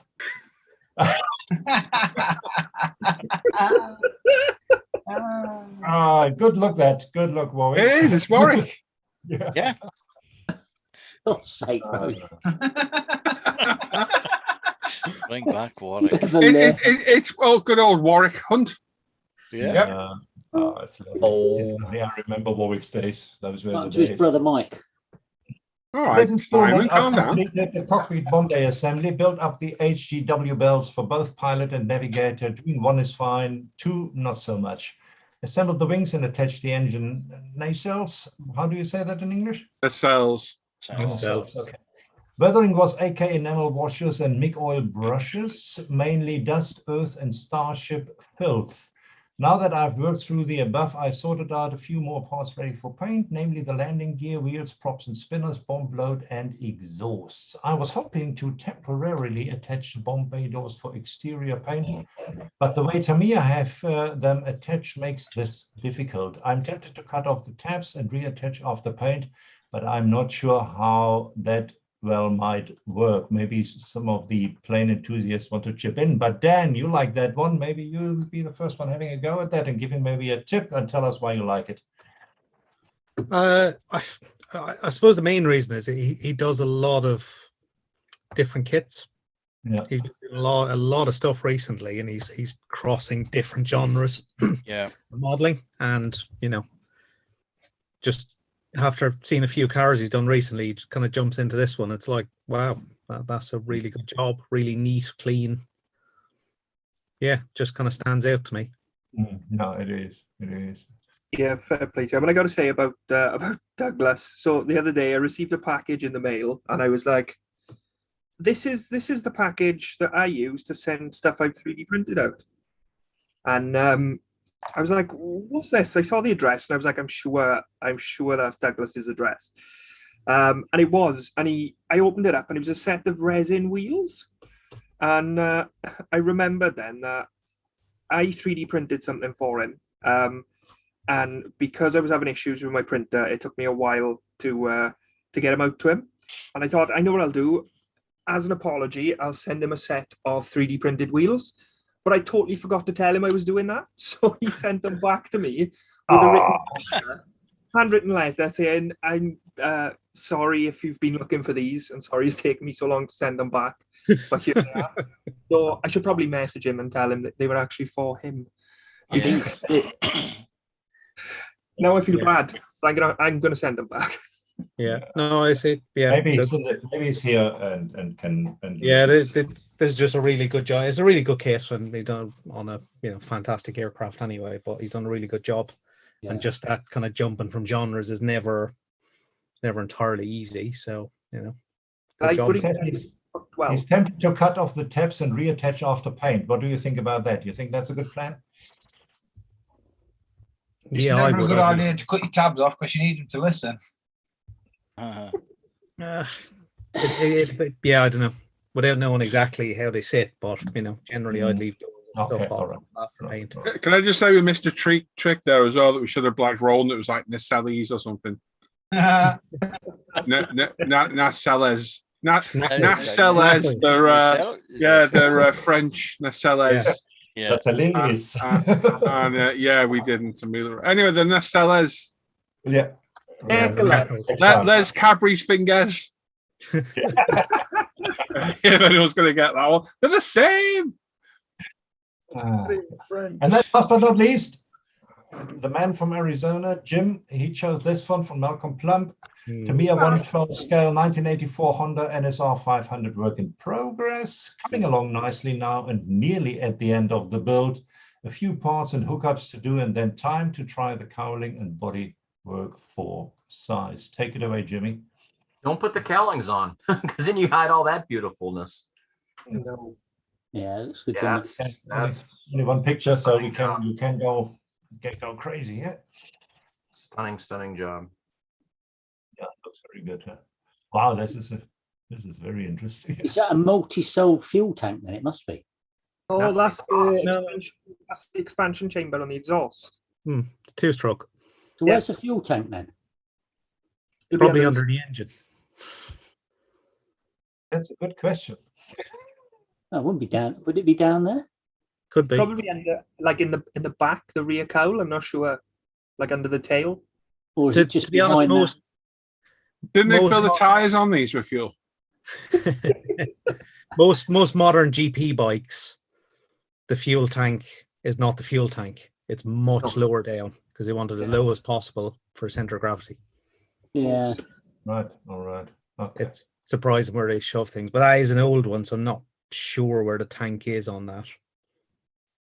Unless it's behind those headers, because if you look, there's a shiny bit just to you can see it poking out the top. No, up a bit, Roland. Right. Up a bit. Click the zoom. Keep going. Higher. I'm sure the fuel tank is the belly pan on that. Left a bit. Did they do well? Oh, and the fuel tank it's the belly pan is the fuel tank. Oh, is it? All right. That's where I think it is because a lot of the look at the pipes coming out here. Yeah, a lot of the two strokes routed two of the exhausts under the engine and the other two up around the side, so the fuel tank sit up higher. But that may be on the bottom, just looking at the routing. But it is. It's the actual tank. You can see it's plumbed in. The pipes coming out of it. Look, see. Yeah. Oh, that's really cool. Now you've zoomed in, it looks even more amazing. I like the coloring he did on his exhaust. He certainly didn't overdo it. I think it's just perfect. Cracking job. I'm gonna have to buy one of those now. And that was it from my side. And back to the studio. Thank you. Hey, Roland. I haven't finished yet. Luke. I sent a link. Did you? Yeah. Oh, Can't find is the just staff unbelievable. cash. I might have missed it. then. Dockey's pay, Paul. Dockey's pay. No. Yeah, happens sometimes. Ask That's Dan. it. You're on minimum rations. I'm livid. I'm absolutely livid. I said, all right. No. That is one of these things. Or is it saying, well, tamping? Tamping, I am. I'm tamping, but There you go. Here we go. That looks like Luke. It's a work in progress Italieri scale 1-35 from ML scale model building. And it's 2.5 ton, 6x6 water tank truck, D-Day Normandy. It's done the decals, the inline wash, chipping effects, dry brush effects, weathering effects, pigments, and the end result is inside. All right, Luke, you can really go into this one now. So yeah, I like it. It's good. Oh, yeah. No. It's very insightful. It's the weathering. I'm a sucker for weathering. Every time I see something which is weathered really, really nicely, it really, really grabs my attention. And like just like the dust in the tire treads, and further on, like that tank, just like where the spillage, the leakage. Just little things like that. They really like grab my attention, and I think he's done an excellent job on you. And the tank was the main thing that got me, in the windows. Yeah, I think he's done a really, really good job. Yeah, it's very. My only comment is on the underside there. If you can head back to that frame, Roland, That one or the other one? No, other one. That one there. Yeah. You've got made in Italy. Yeah, I've seen that. I suspect that may not be part of the An Italian on the top. Actually, yeah. Yeah. And that for me. You might want to, next time you might want to stand that out. Yeah. No, I quite like leaving that on. There's some irony there. Yeah, I would. Yeah, you're right, but yeah. But no, yeah, I think he's done an excellent job. I agree with you. That's excellent weathering. I love it. But I'm not a weathering expert. It's still a dark art for me, but it's what I like to see as well. But that's an age-old armor debate, isn't it? Whether you paint the underside, whether you always paint the underside. Well, a lot of people don't, though. I did. All right, great stuff. Well done. You haven't looked at mine. I didn't have one. Any of those? The first one. I've been a bit busy. There we go. Nice one, Roland. Fantastic stuff. Thank you. Have we got any chat to catch up on? I'm sure we do. What do you think that hump is on the rider's packs? Can you imagine that? Just fuel on their back. Yeah. No, it's where that's where the gas canister is for the airbag. Is it in there? Is it? I think so. Yeah. Yeah. Well, that's a hydration pack as well, isn't it? Yeah. Is it in there with it? Yeah, I suppose it must be, mustn't it? Because there's nowhere else for it to go. Yeah. Oh, yeah. Depends on the shape of the gas canister. They could put it somewhere else. Oh, goodness. Yeah. It goes cold when it goes off, though. Don't have a bit of shock, wouldn't it? That'd be your worries, wouldn't it, though? Can't believe Daryl forgot Warwick's name. On you. That's terrible. Named after Daryl, wasn't he? Huh? Named after Daryl, wasn't he? Yeah. Roland doesn't even care about his ammo. It's horrible. Mike's in the chat as well. I don't know if Mike was there earlier or he's just appeared. Yeah. Can't remember. So hello, Mike. There we go. Nice one, Roland. Anyway, we've just got questions, haven't we, Mr. McNeish? Oh yes, we do. Sure, we haven't gone over that much time. So we wasted an hour talking about the 80s and looking at perms. Not too bad. Right, so questions for the crew with Al. Okay. Well, I'm not going to share this because I'm too lazy. First question is from Dave Hardy, who says, "Hi, I've just finished an Airfix 172nd F117A stealth fighter. As it's matte black, I had no idea how to weather it. What would you suggest, please?" Don't paint it flat black. Yeah. Yeah, paint it dark grey. Yeah. And then use black to weather it. Either that or paint it flat black with some white in there, which tones it down slightly, and then it's into weathering. Pretty green. Don't do that. Okay, do the one with the stars and stripes underside. It's a big decal. You'll be fine. Yeah. I mean, if you look at some photos on the internet, you will see a little bit of kind of lighter grey, browny streaking in some areas.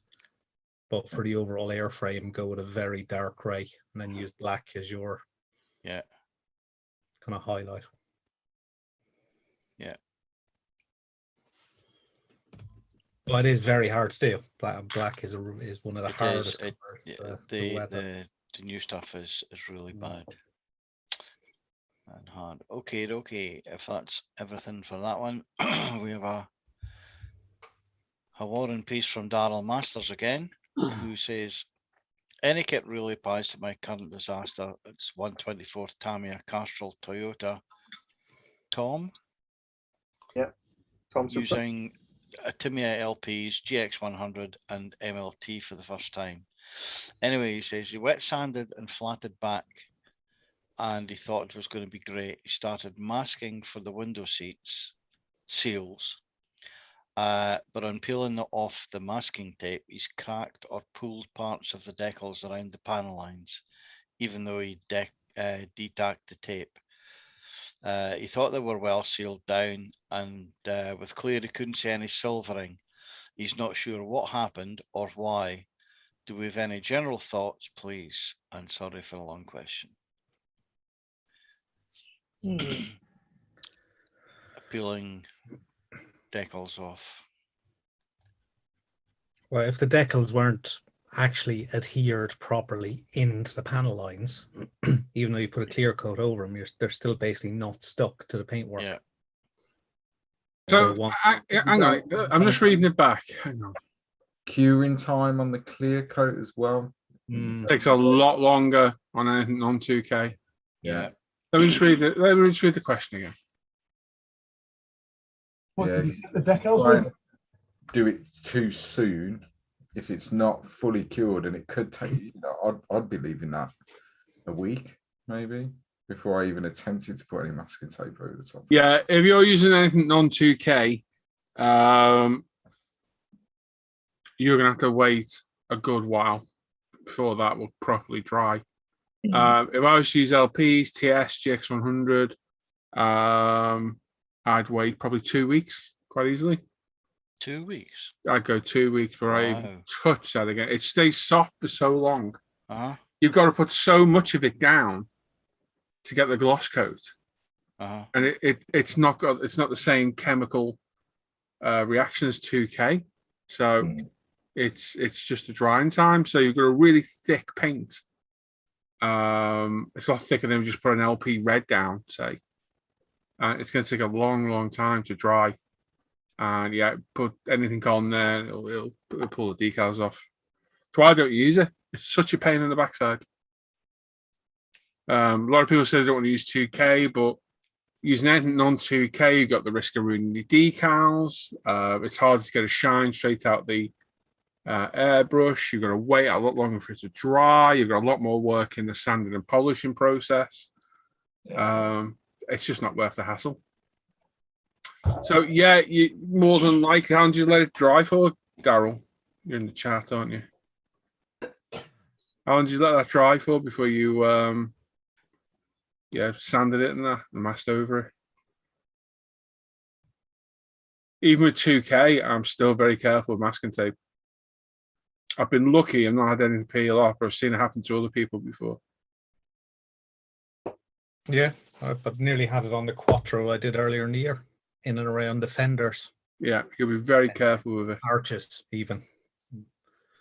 So Just Paul, He left it deck- 7-8 days and it seemed fine. Well, yeah. I bet you can put a fingernail mark in it still, Daryl.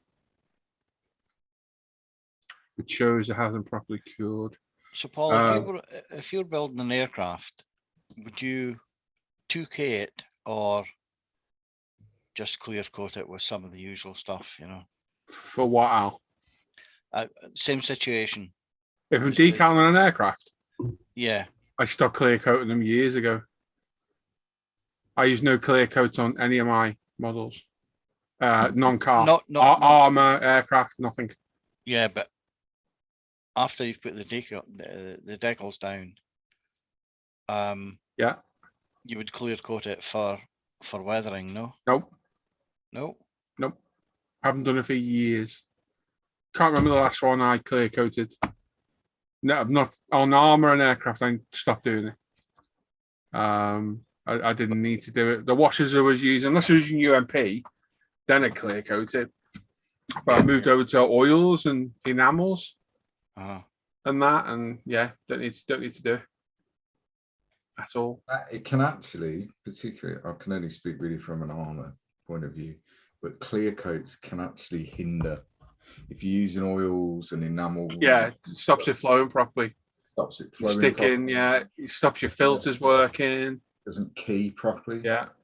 It doesn't adhere properly, and it will make achieving those effects that you can achieve with oils and enamel washes and stuff. It will make it a lot more difficult if you've clear coated it.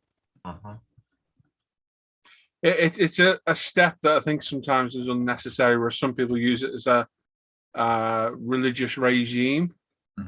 Why would anyone 2K an aircraft? If you're doing an airliner, Hugh? Yeah. Yeah, maybe. Or a speed racer?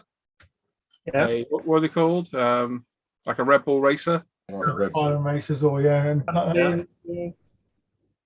Or an air display team, maybe. Some of those. But yeah, I think sometimes it's an unnecessary step. You don't need to clear for decals. And if you put in oils or enamels over acrylic or lacquer, it has no detrimental effect. In fact, it can help with the weather on aircraft because the oil will stain ever so slightly on the paint. I don't know how well that's going to pick up. So, Paul, wouldn't you be tempted to put like an LP clear over the top then? Because it's just like. Nope. You can also lose all your weather effects on your paintwork through the clear. Yeah. So that's no clear coat. There are a few decals on that. That's weathered with pigments, oils, and enamels.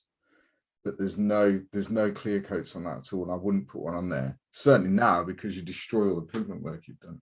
If you watch my Challenger build, there's no clear coat on that, I don't think. No, there's not. I do tend to use Aquagloss. It's each to their own. It's a personal thing, but I just don't do it. On aircraft, you spend all that time fading and mottling the paintwork. You chuck a clear coat on, you can lose that through the clear coat. Have you seen my paintwork? The Aquagloss helps. I stopped doing it a long time ago.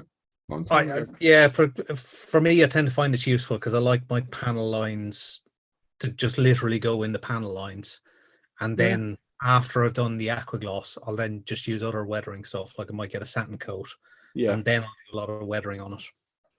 On top of that. I think I evolved my modeling log to the simple is best along the way, whereas just get rid of any steps that are unnecessary.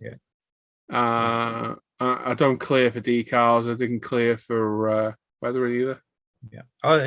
Definitely the least amount of clear coats, the better. Yeah. It comes back to the old thing, especially with decaling. There was a thing about putting a gloss clear.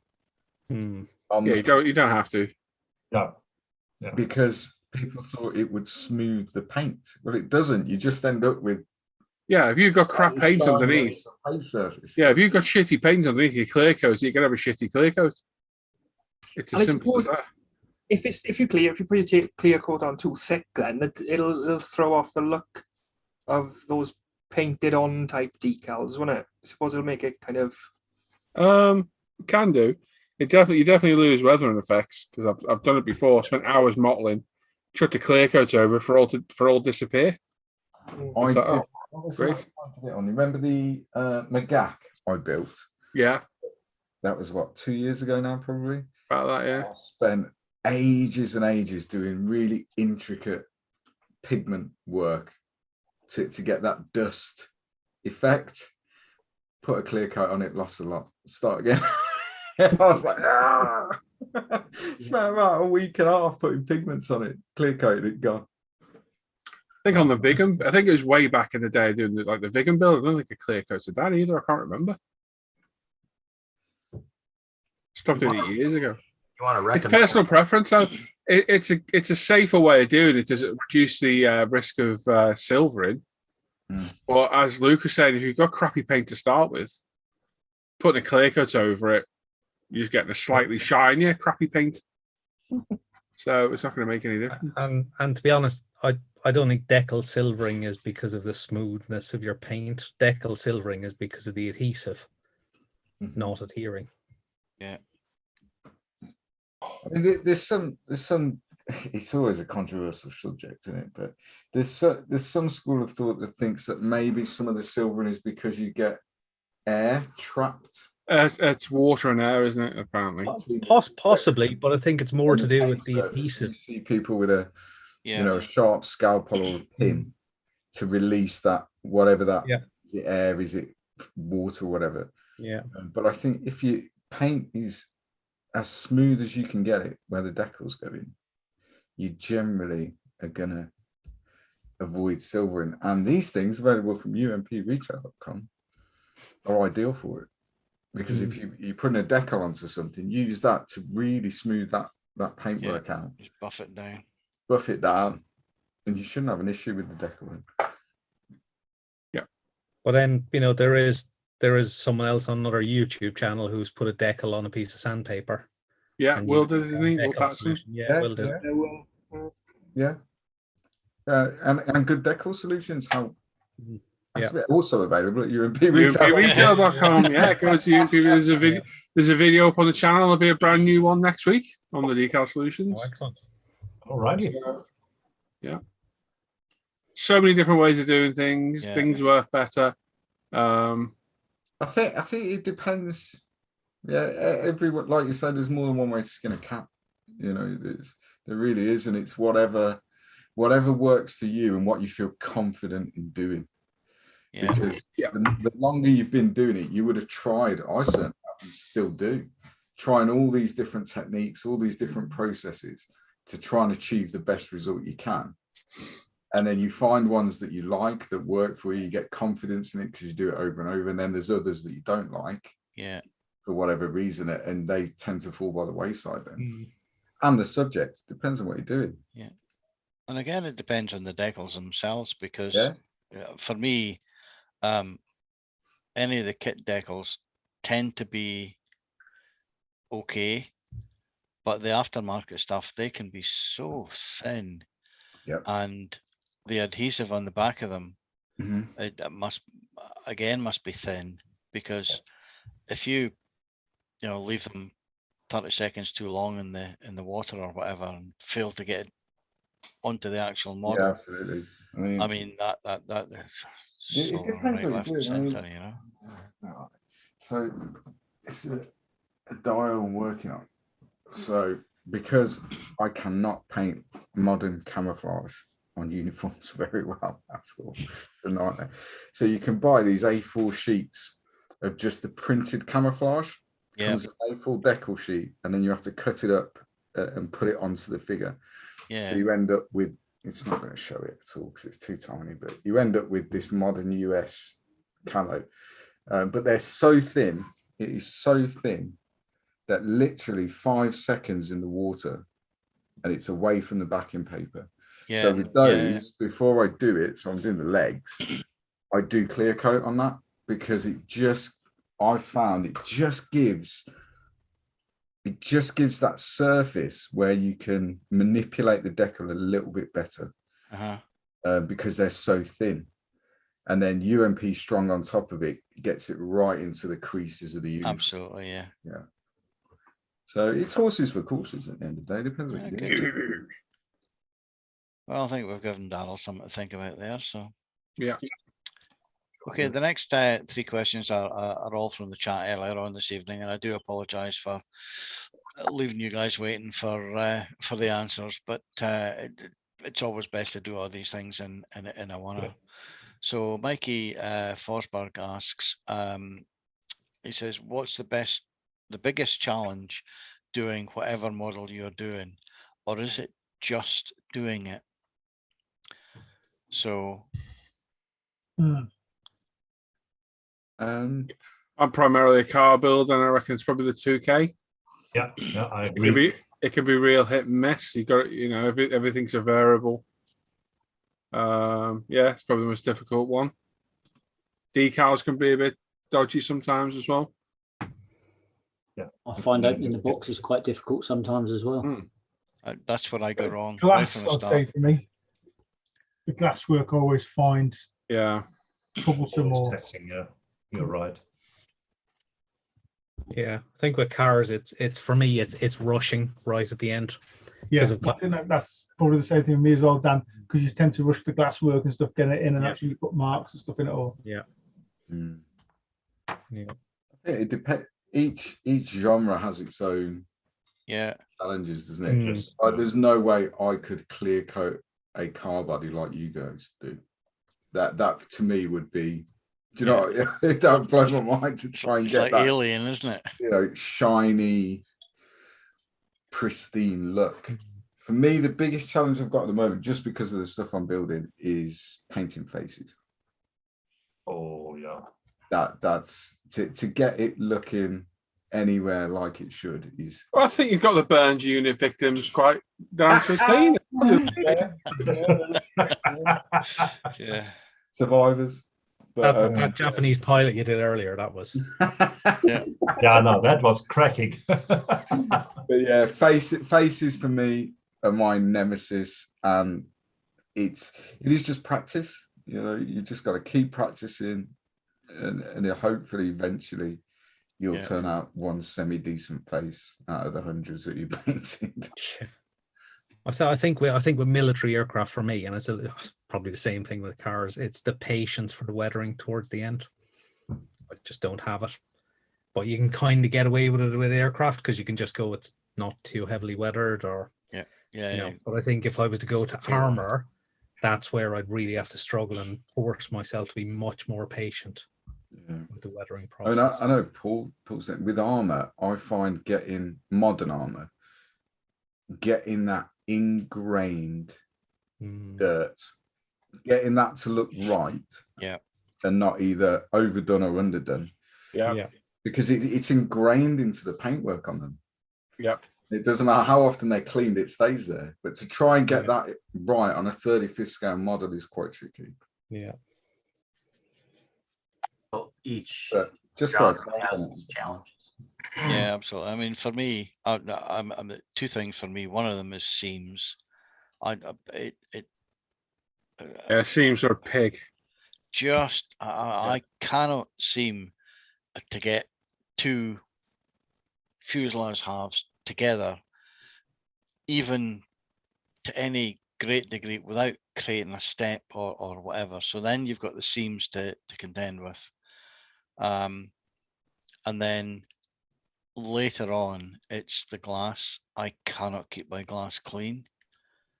It doesn't matter what I do. It just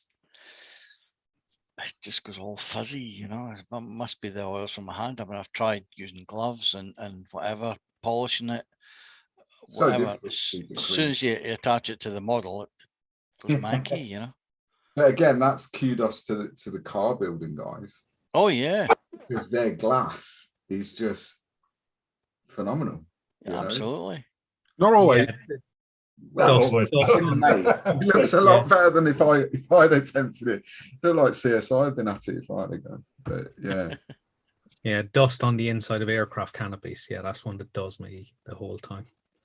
Because it gets in through intakes. There's always a route in, and if you're doing any kind of sanding work, and suddenly there's these bits of dust on the inside, and they're never going to come out. It must be static. It's got to be static because it doesn't matter how much I hoover the inside of the cockpit or whatever, there's dust gets in there. Yeah. But it's not just dust; it's grime as well. Yeah. And You're not driving with the anti-static brush before you put it on now. Yep, absolutely. I have tried everything, but anyway, that's about it. So Dip it in future. there is that theory. Seems to work for some people, but yeah, I've done it a couple of times. I've tried it, and it's never come out properly for me. So. Well, I'm dealing in 32nd scale aircraft, which have huge canopies, and you know, I'd need a massive pot anyway just to get it in a one or so. Okay. Sorry, mate. Go on. Oh no. I was just going to say what I found in the last 12 months. A challenge for me currently is with fantasy stuff. It's not so much the processes or whatever. It's actually picking the color palette that works. So colors that complement other colors, and you end up spending ages looking at color wheels and different shades to make sure that as a whole piece the colors that you've decided to use actually complement each other. That's a challenge. That, you know, that's real sort of mind-boggling stuff. And you watch all these artists on YouTube and stuff, and using color wheels and all that sort of stuff. It's interesting, but it's a challenge. Yeah, that's one of the reasons I don't do it, because I'm not much of an artist. I'm more of an artisan, and I just don't have. I mean, if I look at that, I wouldn't know how to go about it. You know, I would just be lost. Okay. Well, if that's that one done, the next question is from Black Skunkworks, who asks, he's away to buy a respirator. And the recommendations, he's had good things about the 3M 6000 range. Yeah, that'll do. I use the 7500, which is one of the top of the range ones. And nearly enough anything from 3M will do. Just make sure you got the right filters with the brown band on them. It's the organic filters. Yep. That's more important than anything. Yep. And you'll be all right. Here comes Jimbo with his filter. There he goes. It's the brown band you're looking for. Yeah. And the lovely pink accoutrement. Of course it is, Jim. Yeah, mine's brown band as well. So ditto. Yeah. Brown and the pink. Yeah. And the last question this evening is from Shane, who asks, anyone do scratch building? It seems to be a dying art with the advent of a lot of aftermarket parts. Well, I'll leap in there first and say me, because I keep losing stuff.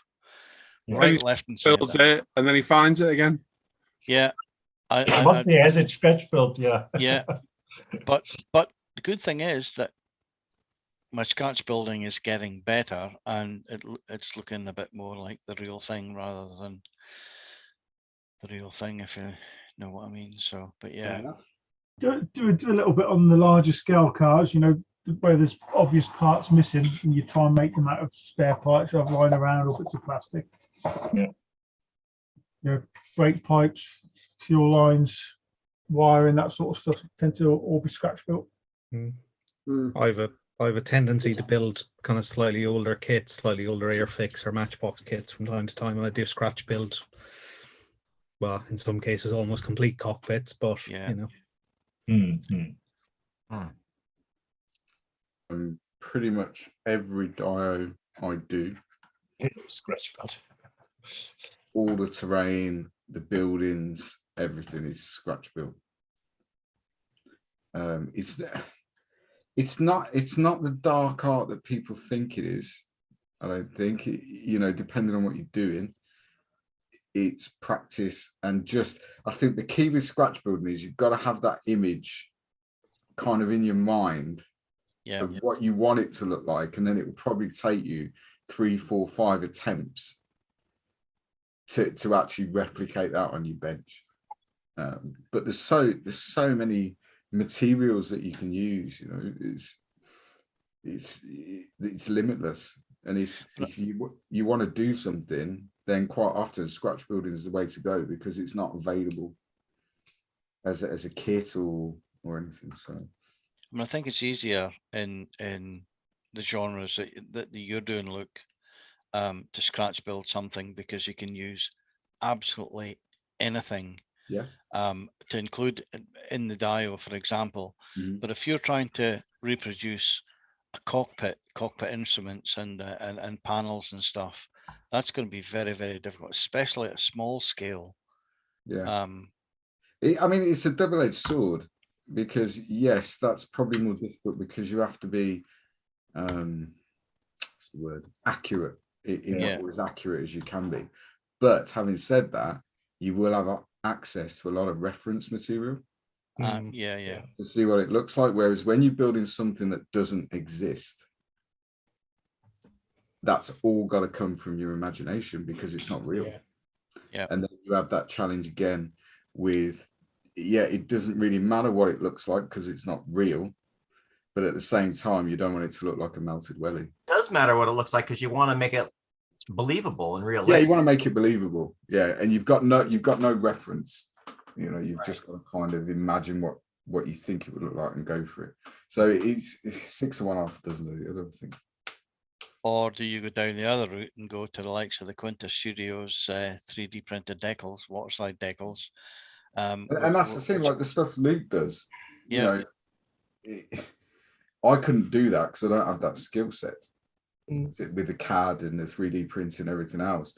But scratch building as it is, or the traditional sketch building, where you know, styrene sheet and balsa wood and foam and all that, I don't think that's going to last, you know, the next decade. Yeah, As you're 3D right. printing is becoming more and more, and if you can use CAD, you can pretty much design and print anything.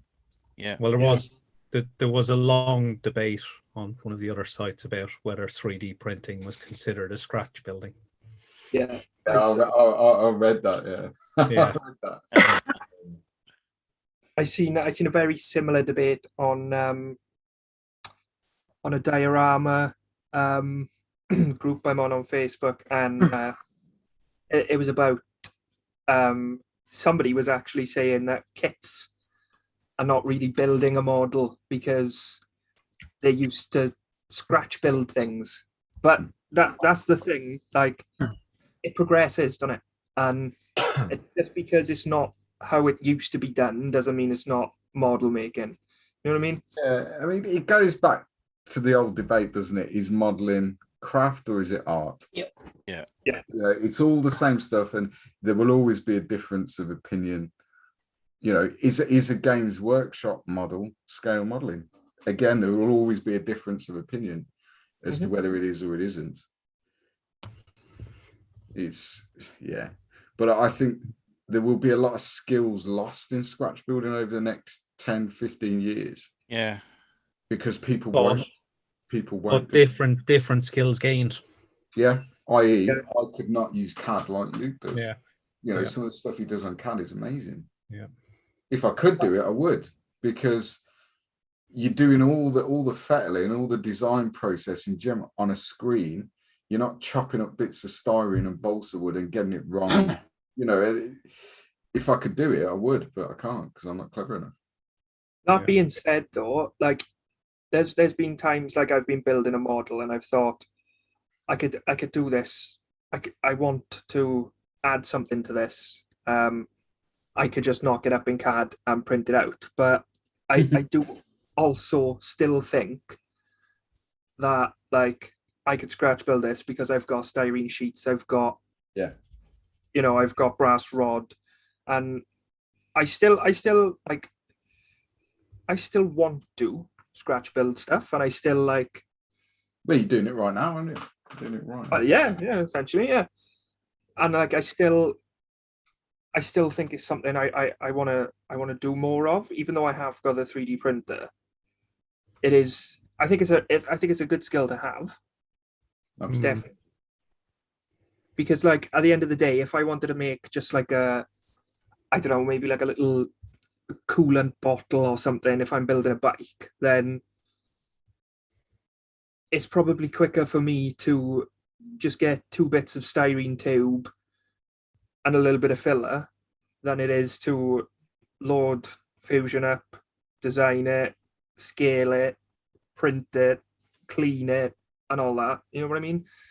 Whereas if I've just got 2 bits of styrene tube, it's a little bit of tet and some paint, and you're done. Like, so, yeah, I definitely, it's definitely something I still want to try and do, because even though like the 3D printing is really, really handy, I think in some situations being able to scratch build something is handier. Yeah. But I think as reticent as a lot of people are, 3D printing is the future. there's no getting away from it in all aspects of life, not just modeling. You know? Oh yeah, absolutely. And profits to it. You know, it's technology. We're moving on. Let's embrace it, not resist it.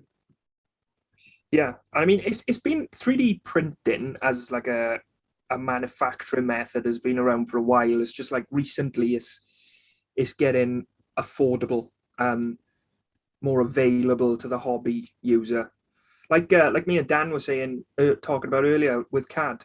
Just CAD in general used to be more of a manufacturing, like a you know, something which big companies would do, but like CAD packages now we've got hobbyist licenses and stuff, and it's just it's just a woman in it, and it's definitely something that's interesting, and I'm kind of glad to be a part of. You know what I mean? Absolutely. Okay. If everybody's finished, that's all the questions for this week. Nice one out. Nice one, everybody. Good questions. Yep. There was one other point from Gary Roy DeWind, who is now back, by the way, who said his head doesn't fit through the door. But he was asking about seams again. So he said, would the seams on aircraft be the same as a seam on a bike front fender? So yeah, but about 20 times longer. Oh my god, yeah. So he asked about using CA. Yeah, but you can't fully use CA glue on an aircraft because you've got rescribing to do. Yeah. And you can't rescribe through CA glue very easily. So yeah, you can't always use it. You got to use other methods, and it is an absolute nightmare, as to is rescribing as well. Yeah. Oh my god, that's half the reason why I don't do planes. I mean, this whole seam here from there to the cockpit is now full of sprue glue, which will take several days to dry, and before I can even get back to work on it. So yeah, a lot of work. Simon, he's in and out. I don't think you can get back in properly. His internet's gone crap. Yeah. Well, there we go. I am dying in here. It's 27 degrees and I'm absolutely melting. So that's us done for the night. Well done, everyone. Thanks for an interesting show. Yep. If you join in on Sunday, we'll have some discussions about the 70s and 80s again. I want to say we'll reminisce some more. Yeah, pop on over 10 a.m. Sunday morning. Coming over for a few hours. I sent a join request at the Facebook group. Yeah, one of us will get to it, Mikey. As long as you've answered the questions, you'll get on. So thanks for all these guys for joining in. Everyone that's joined in the chat as well. Thank you, everyone. We'll be back on Sunday, 10 a.m., maybe Monday again, near midday-ish. We'll see. Enjoy the rest of your weekend and stay safe and do some modeling. So take care, everybody. Bye-bye. Take care. Bye. Bye.